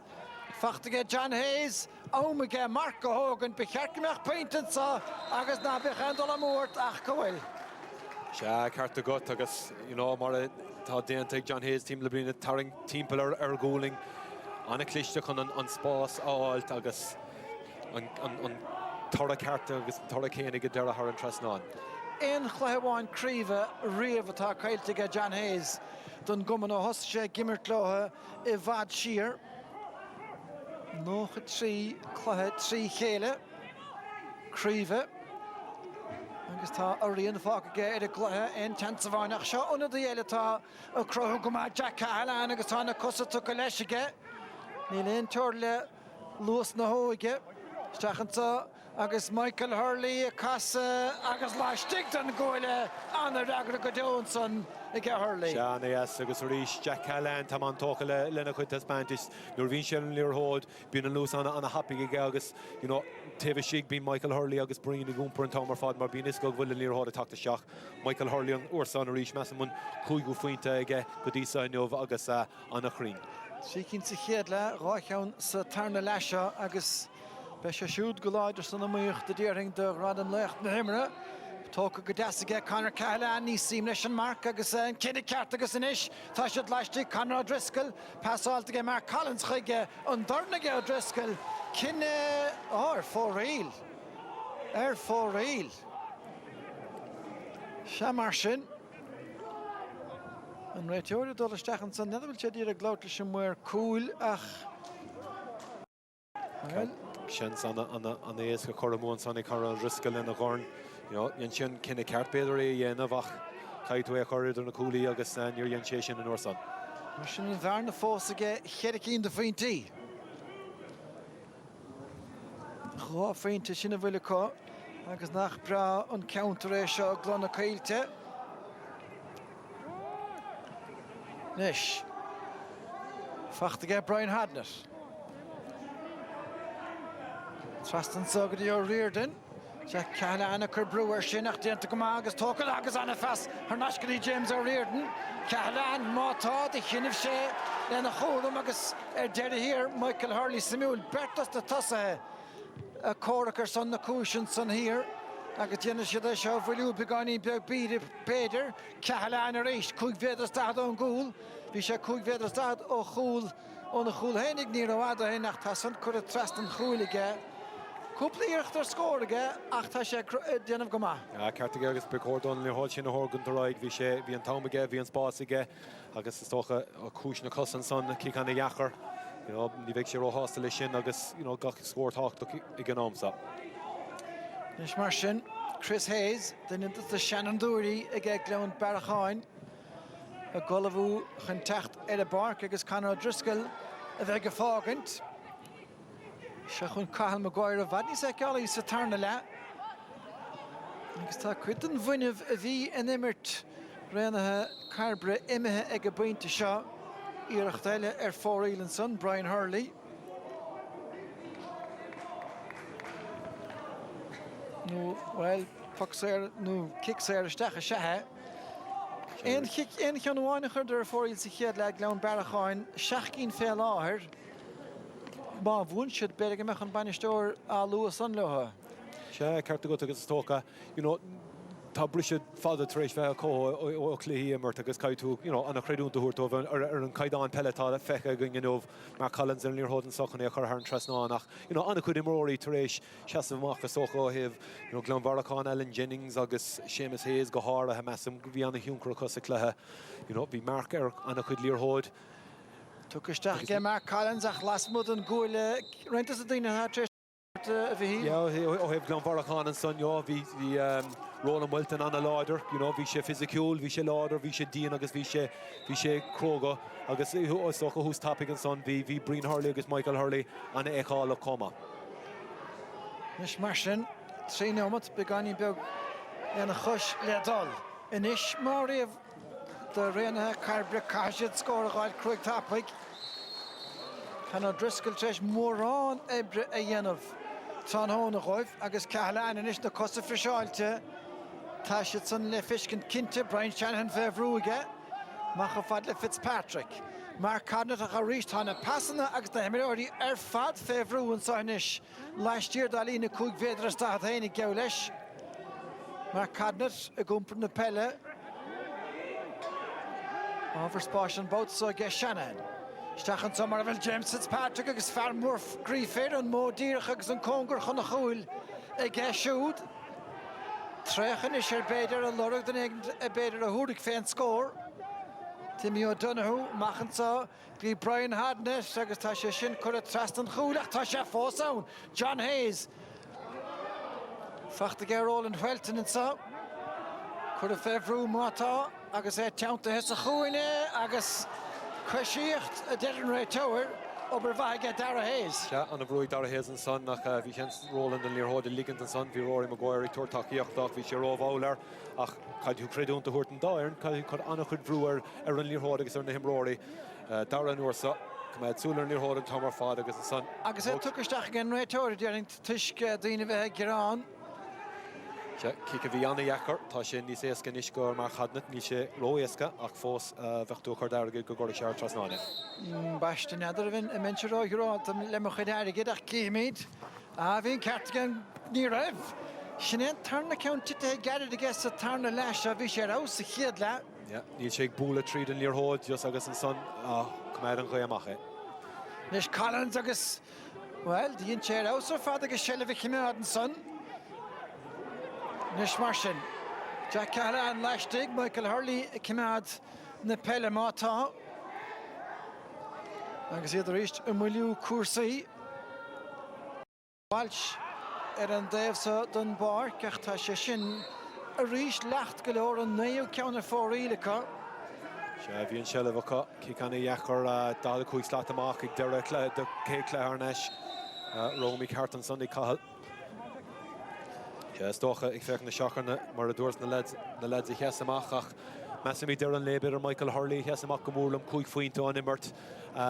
An hiúncra gas a clé go luas a clé nuair hí na scóring testáil agus ríisi go deir an son agus é mór hímpel na park agus Brevage Mark Collins and Son. Seamus Hayes Buckerhamach, Mukshan Law, Noon Tranona, Istig. Achta Damien Cahalan and Son here, a Stura Cursi, a special Dacket Rena Carbery, Ing of Wintermach and Nack and Hool. Hagertinish. Stachen so, a largely reached. Chris O'Donovan, John Hayes a Tachtamach, Augusta Butch Donovan, Dara Hayes is take Vitrur Cossentor down, and Cardo the Tastal Mata, Hennichintuna, Bachen Scordons on the Ren, and Carbriggs, Macri Ron and Walsh. Aga get Connor Callahan and Ish, Augusta Lewis again, a gulp on the Talon and so, Jack of Winter, another Benevi gets to get Connor Scummo, fast in the park, a reached and so goes Omanish. And so come Mark Hogan, Michael Cahalan, Coupler Curforil, Agus Counelle Fos. Anna bhí chuoine cúig na séine to nuas. Jack harta gota, seans curmúna glúiseach den son ó glón Varachán. Chuidir trasna an fácha dí Michael Hurley ach an céad ceann mesam chuirmú aige henmh, bhí sé anna crín go dísa.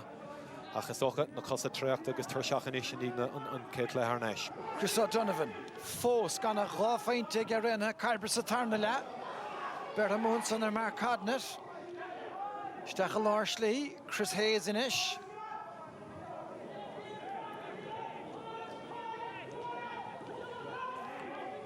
Fluidich Spashinish again Emirori. Leon Barachan gan out Neil Derry Dient to get Ferdinand Machallinchid on Hiet Chle. Bhís dúra condition rá leis an chorus nua gorcaigh am líon atá gá clé fós fácaigh ag Rossá Garbre agus beidh siad ag iarraí beidir a le héad John O'Rourke agus John Hayes alt ar neis an tasach. Dalrai Gadasson. Stachari Connor Cahalan. Tom O'Rourke. Grama an láirdach a stracha gomíg leisnach.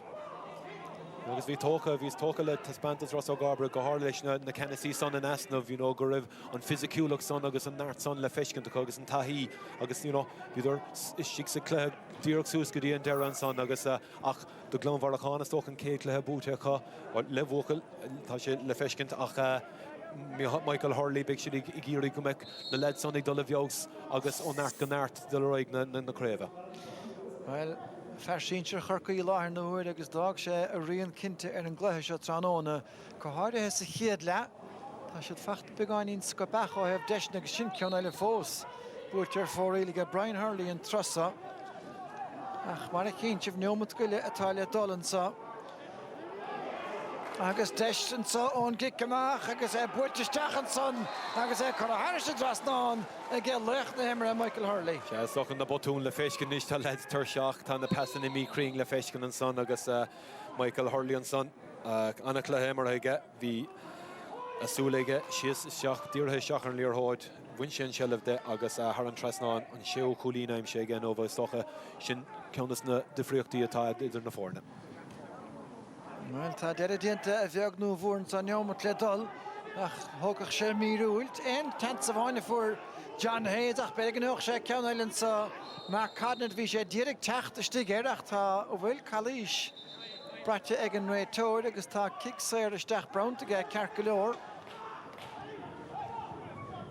Cathal Maguire a dheoig an carta is déanaí ceann dubh eile.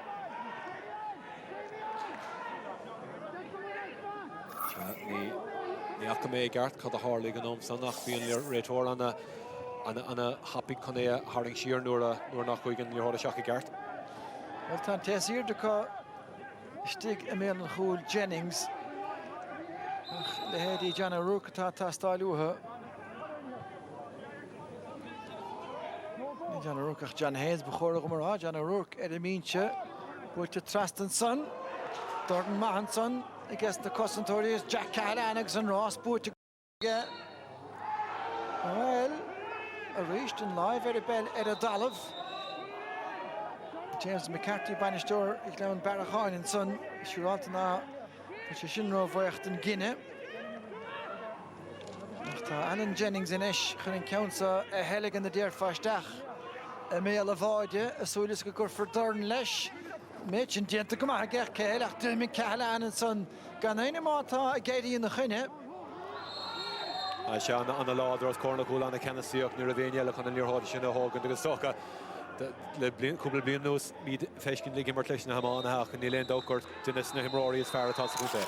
Well, Tanner dog getting a Welsh now ta stolen again right here ta gortu tarle and so agus well Michael Hurley and te vi on John Hayes vi gestach ta na Himrory den of Cork is dan a chele sin locht renne Carbery Margaret Burtiga Glan Barrachain Shamar Harligan son godernach Callahan agus Royal Anthony Seymour Ragand Fay agus a chúis go maithe is sasa for Michael Hurley an brilliant son nach níl a bhéine ro bhailí seach ann well níl a bheith John Hayes hánig John Hayes seach déanach cecolóir ach gan John Hayes agus John O'Rourke an áir a bhí Renathe Carbery is stracha le cuasaí chun tosa gin Jack Callahan difriocht nuair a hána seach an parke agus bhí na heilim agus na tosathe na Hurley's go áirithe ag Glan Barrachain si túdaíon farmhór an scorála agus chead a faointe díag go son 9 de faointe ag Renathe Carbery sin mar síoch na sénsa ag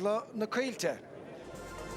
Well, hosnéidir fé luas Glan Barrachain an chéad scóirtáige Michael Hurley sa chéad neomató bhí Conor Callahan leis feiceálach sa neomatí luas san agus bhí deisna chúil mátá an ceansa ag Brian Hadnett ag Renathe Carbery níor hapa idir éon cheantas na deisna san Dara Hayes deire hir a gur chláir a scóir seo sean leitáir ag Anthony Seymour ó Mark Haddon an bouta san ach bhí na Hurleys dáthairthe tróna Brian an bouta sa seo hen chances fearbéidir ag Aaron Jennings lágíireacht do bethe sa tarna lehan san bhíidir cormaig le hama ach de léirigh Glan Barrachain na Dintúri an scóirsin ag Cathal Maguire Michael Hurley an son chomach chéine Seamus Hayes bhfuil dhéon a dhíal ach bhí sé in éana chudbach an tránóna mar le takeíocht os cóir a chúil an son agus lecht na himna mar ránig Mihála Croníne Michael Hurley a chur deire le cuasaí an dáfaointe dhearnacha ag siúd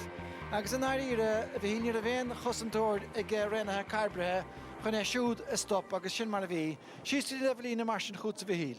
Seala trí cholín sa chéad agus trí cholín sa dara lá sé Michael Hurley leichnimara ar heag Bansic or Michael, you're up and running, you must be happy with the win. Yeah, look, I suppose first of all just delighted to be back playing football. I think in fairness to Jay it was a great decision to put the clubs first rather than counties because it just gives everyone a chance to play a game. But yeah, look, as you said, delighted to be up and running. I suppose it wasn't do or die as it's a group stage this year, but delighted to get the win. Last year in the championship, a different format, but you lost the first round, I think, against Fermoy, just promoted. The second round against Carbery Rangers, you were out at that particular time, so I'm sure you felt that you owed them one here today. Yeah, look, I suppose, as you say, I think Ross beat us the last 2 or 3 times that we've met, and in fairness, look, we're under no illusion, they're a top-class team. We knew that coming here today. I suppose, look, we did owe them one, but one of the things we said before the game was the old scores don't matter. Today was a new game, first game of the year, but just delighted to get out here. As I said, Ross are a great team, so it's great to get the season off with a win.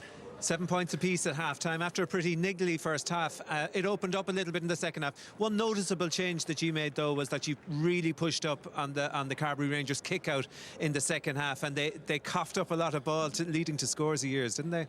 Yeah, I did. I suppose. Look, I suppose the credit there has to go to our management. I suppose we tried to focus as much on ourselves as we could, but obviously we did do a bit of work on Ross, and I think, look, kick-outs are probably one of the main parts of the game these days. We had a look at our kick-outs.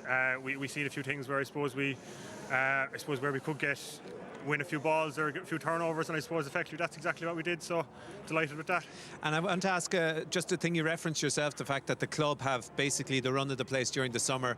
It's the first time in an awful long time that the club has had the fields to play in the summer, county waiting until much later, of course. That segregation of club and county is something people have talked an awful lot about. It's been really difficult for clubs down the years. But this is something that could work, or is it that the two would be kept completely apart? Yeah, look, personally, I think it's absolutely brilliant. And from speaking to other inter-county players, I think they're in total agreement as well. And that's not just in Cork. I know just other friends from other counties who are total agreement as well.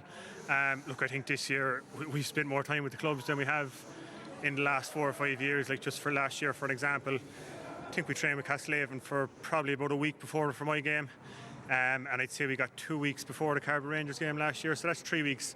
Clubs can't do a whole pie with that. And look, it's not a county board's fault. It's just the structure of the J. And look, I think in fairness from this year, they've got it absolutely spot on. All right, okay. Well, thanks and well done, Michael, thanks on your win here today. Tá James McCarthy and Bannister, Tagachan Larkin Coma. James, you must be happy. It was a sort of a grind in the first half, but you managed to find the gears in the second, didn't you? Yeah, well, I suppose we started very well. We came out of the traps very well, and Carbery Rangers came back into it with the last quarter now before half time. And look, the conditions here, the pitch is perfect, but it's very windy here and it's hard to score in both goals. But look, we're delighted we're at turning over the results of the last few years against Carbery Rangers, but I'm sure they're going to be back again, I'd say. What was your assessment of the team's performance? Because a bit of ring rustiness you'd have to have expected. Yeah, oh, definitely, and especially in front of goals there, we should have more scores, I would think, on another day. But again, that's the first game, and for both sides and for every championship team out there today, you're going to have that, like. So it's great, and we had no injuries, which is a big plus again. So yeah, delighted. The backs I thought were outstanding today, to be perfect. I don't know, I mean, the John Hayes, John O'Rourke absence for Carbery Rangers was obviously a massive issue for them. Did you know about it beforehand? Well, actually, you hear rumours as well, I suppose. But look, they're two big men for Carbery Rangers, and another day that game would be tighter again if they were playing. Like, but again, you can only beat what's in front of you. But yes, you can see Carbery Rangers coming back, and I'd say they'll have a big say in the championship before the year is out. What about the matches ahead now? Because Newcestown now, your next game, they had a big win again yesterday evening. The fact you're up and running, the fact that you have points on the table, does it take a little bit of the pressure off to get out of the group now? Well, I suppose it does. We have 2 points, but that'll mean nothing. If I see Newcestown playing last night and they were outstanding. They put up a big score, so they'll be scoring aggregates as well in this. So they have the head start on us. But I suppose the big thing for us is that we're playing championship football, we're winning championship games, we're on live television, which is brilliant, and it's great for the families at home and friends watching on. Okay, well done in the victory here today, and just before you go, if you don't mind, we had a manager there past the year in the lockdown, Padre Burke, so we were thinking him today. All right, Gormaga James, thanks for talking to us. Carcalor mar sin James McCarthy agus tá Damien Cahalán an seo freisin chun focail a bheith ag ling an tamánaí gan áras agus an pelador and so on. Damien, what was your assessment of the game today? Yeah, you know, we know every time that we're playing Carbery that we're going to get a good tough game. They've probably had it over us the last few years there. But I suppose this year, you know, we were kind of lucky enough that we got a free run of injuries and everything else, like, you know, so it was nice to get a result and kind of starts the year off well. Yeah. It must be very different for you as well. You've had no inter-county distractions, so what's it been like being able to give yourself 100% to the club? Yeah, I suppose your preparation doesn't really change in that, you know, you're still preparing as you would, you know, at inter-county level and everything else, because you know that I suppose when you go back, you have to be at that level anyway. But definitely, I think getting back to the clubs is really enjoyable. Nice to spend a prolonged period of time with fellas that, you know, you came up through the ranks with and everything else. So yeah, enjoying it now, and I suppose, look, long may it last. I'm sure you still have to share your time though with St Finbarrs in the hurling. So that's a quick turnaround now for next week. Yeah, but I suppose when you enjoy it, look, it's not a chore, you know. Definitely, it's nice to get back and play football, and it's still something that I really enjoy doing, even though I spend most of my time probably playing hurling now. You know, so yeah, it's I suppose non-stop now for the next couple of weeks. Next weekend now against Glen Rovers, tough start as well to the hurling championship, but looking forward to it. How have you found the lockdown in general? Because one of the things that I suppose people have been talking about is that there's the danger with players putting a lot of pressure on their body bodies very quickly, that injuries will come. And I suppose that is a concern, isn't it? That people maybe too much will try to be crammed into too short of space of time. Yeah, I think so, but I think to be fair to the lads here now, we were sent on programmes and that to complete over the lockdown period, and every fella to a man, to be fair, came back in better shape than I suppose at the start of the lockdown, you know, so that's a credit to them themselves. So I suppose it's just about how fellas applied themselves over that break, whether they were taking it as a bit of a sauce and a kind of a bit of a breakaway, or whether they wanted to kind of drive it on, you know. So to be fair to a man, as I said, everyone drove it on, and you can see the fruits of that today. I think you had an ice bath set up over there in the corner of the field, and a couple of physios. I think so, yeah, but it's for some fellas. I don't think I'd be too quick jumping into it now after a game, but yeah, look, it's as I said, it's all go for next weekend now again.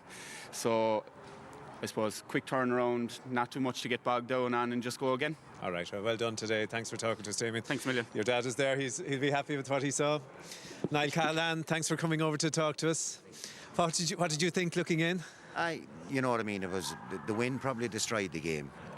In fairness, you know. But I think at half time, you know what I mean, our lads had enough done. You know what I mean, to close it out in the second half when they turned to play with the breeze.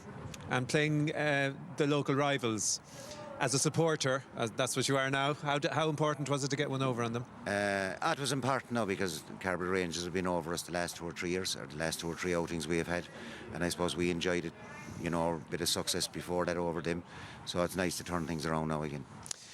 You're there since the great days, you know, when Castlehaven broke through, and of course around the 1990 team, the whole inter-county set up there.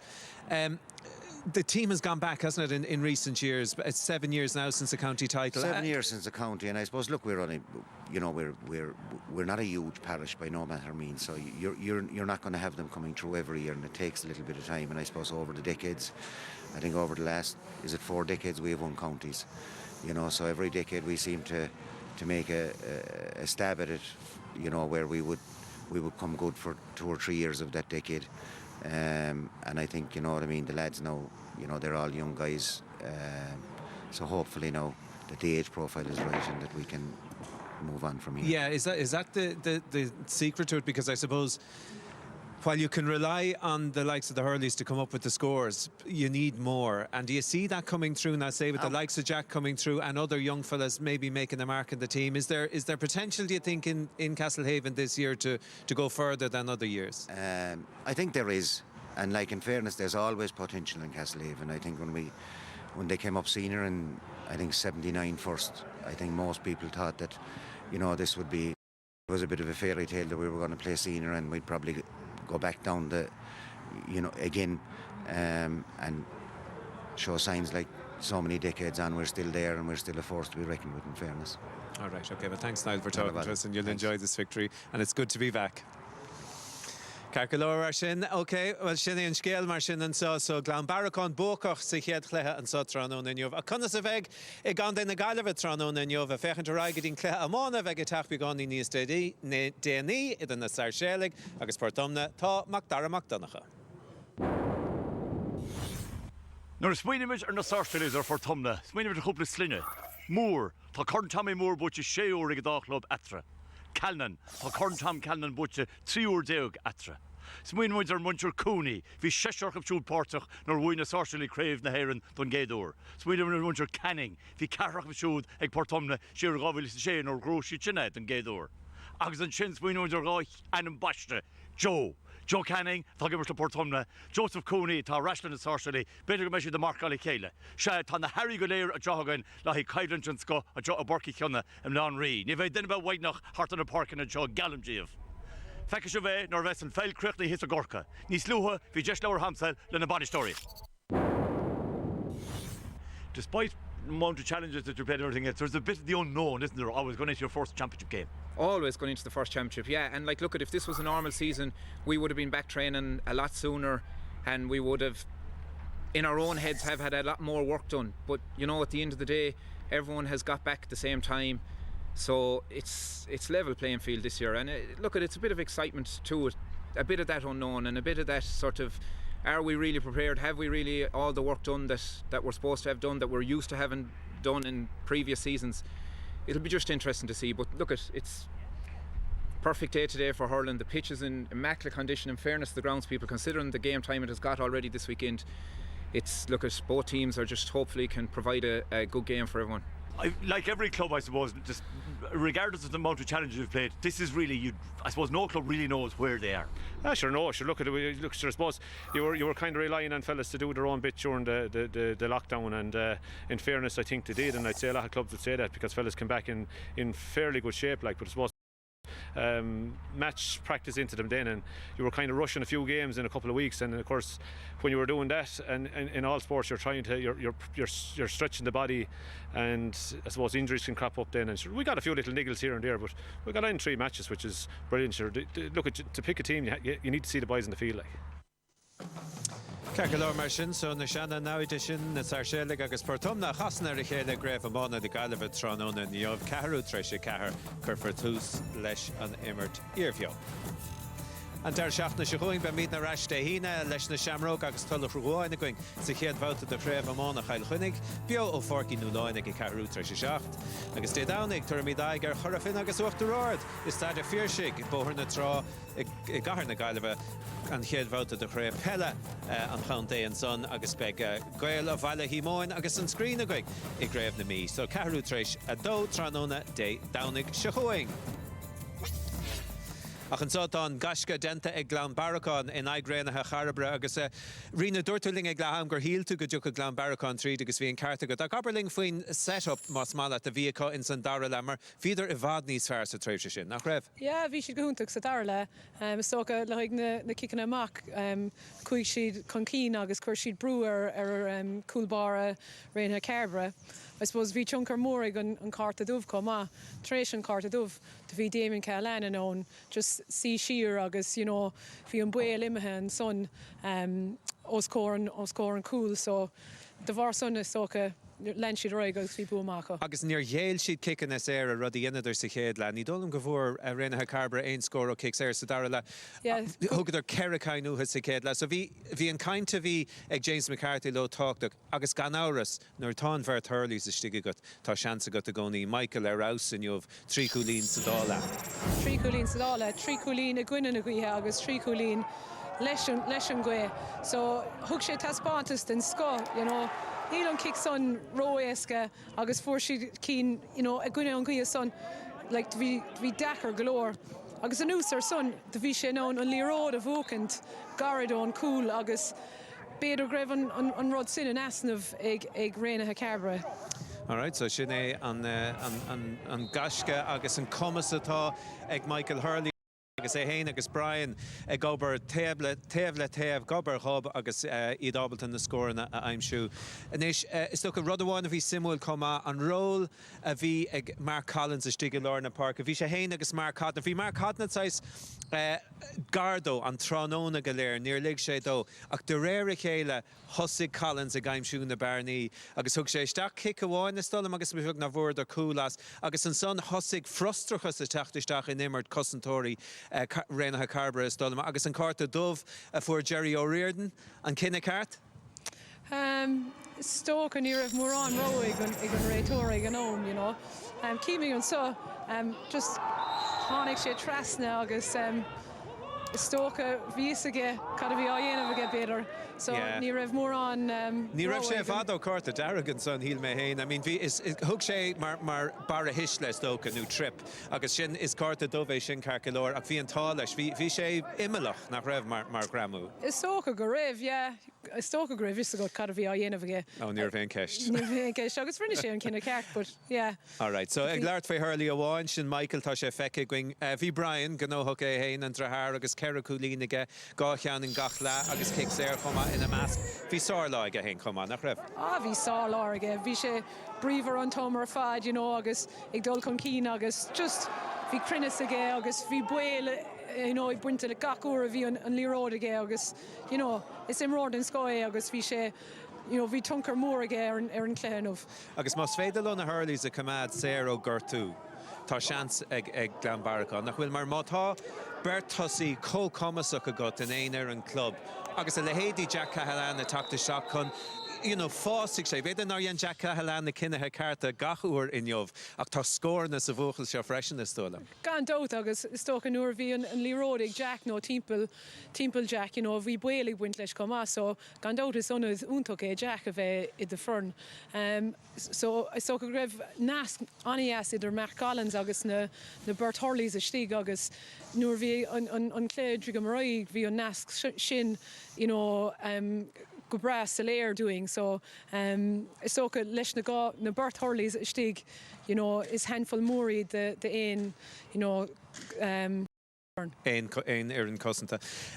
An stocha Mark Dove is a de réinthe Carbery Tróna ná fad gohúidir seach cúlín so in san géad le ní raibh gló a gá cúlína aimsú in san dara le. John Hayes tháinig séisteach fuair sé ceann bháinnig, but really bhíidir ar an ngán chuid nach raibh sa dara le. Bhí na seansan ar cúl gan áras agus nóir chaildir rí sin bin an seans imethe beidir.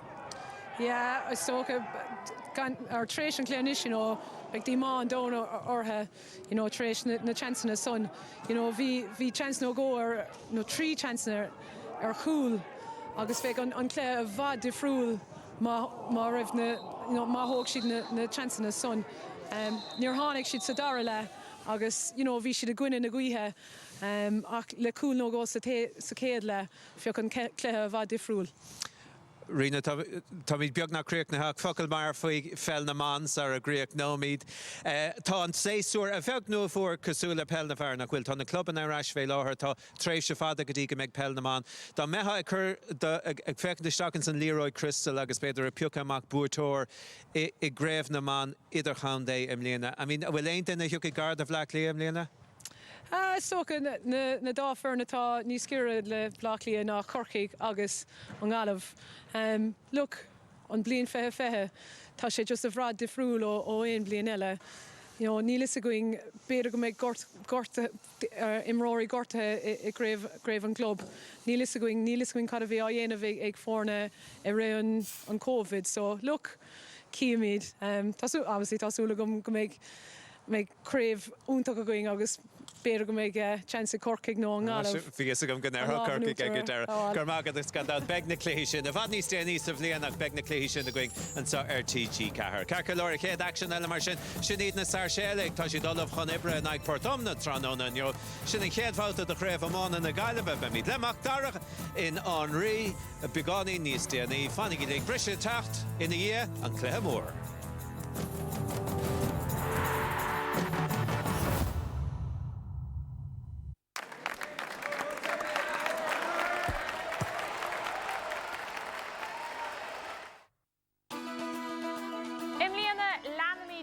An ceoil a cháir de táid dul ar eistir chuig phobal an leithceoil. Go beill feriste ó Shrálí go Tokyo, tar linn ar eistir damda ag ceiliúr a tradiisiún agus aireachta fleithceoil na héireann. Ceoil agus chuideachta árán agus rinca ar fáid ceir ihe. Flá fethe. Ar TV cahar.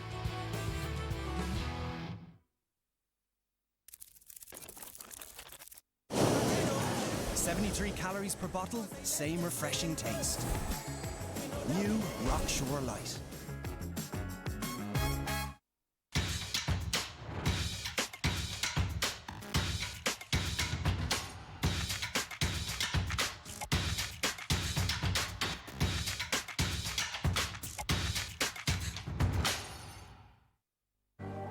Millions of people trust Head & Shoulders. It deeply cleans and helps fight dandruff, oil, itch, and dryness. Clinically proven, up to 100% flake-free and 100% clear mind. Proudly, the world's #1 shampoo. Supercharge your home with 1 gigabit Sky broadband and award-winning Sky TV, all from just €50 a month. Watch the biggest shows, including exclusive Sky originals, and stream all your favorite series with ultra-fast Sky broadband. So watch unmissable Sky TV, stream with 1 gigabit broadband, And save big with all this from just €50 a month. Just search Sky 50. Offer ends 30th of July. At KBC, don't pay for the everyday. Get free day-to-day banking when you lodge just €2,000 each month, like your salary.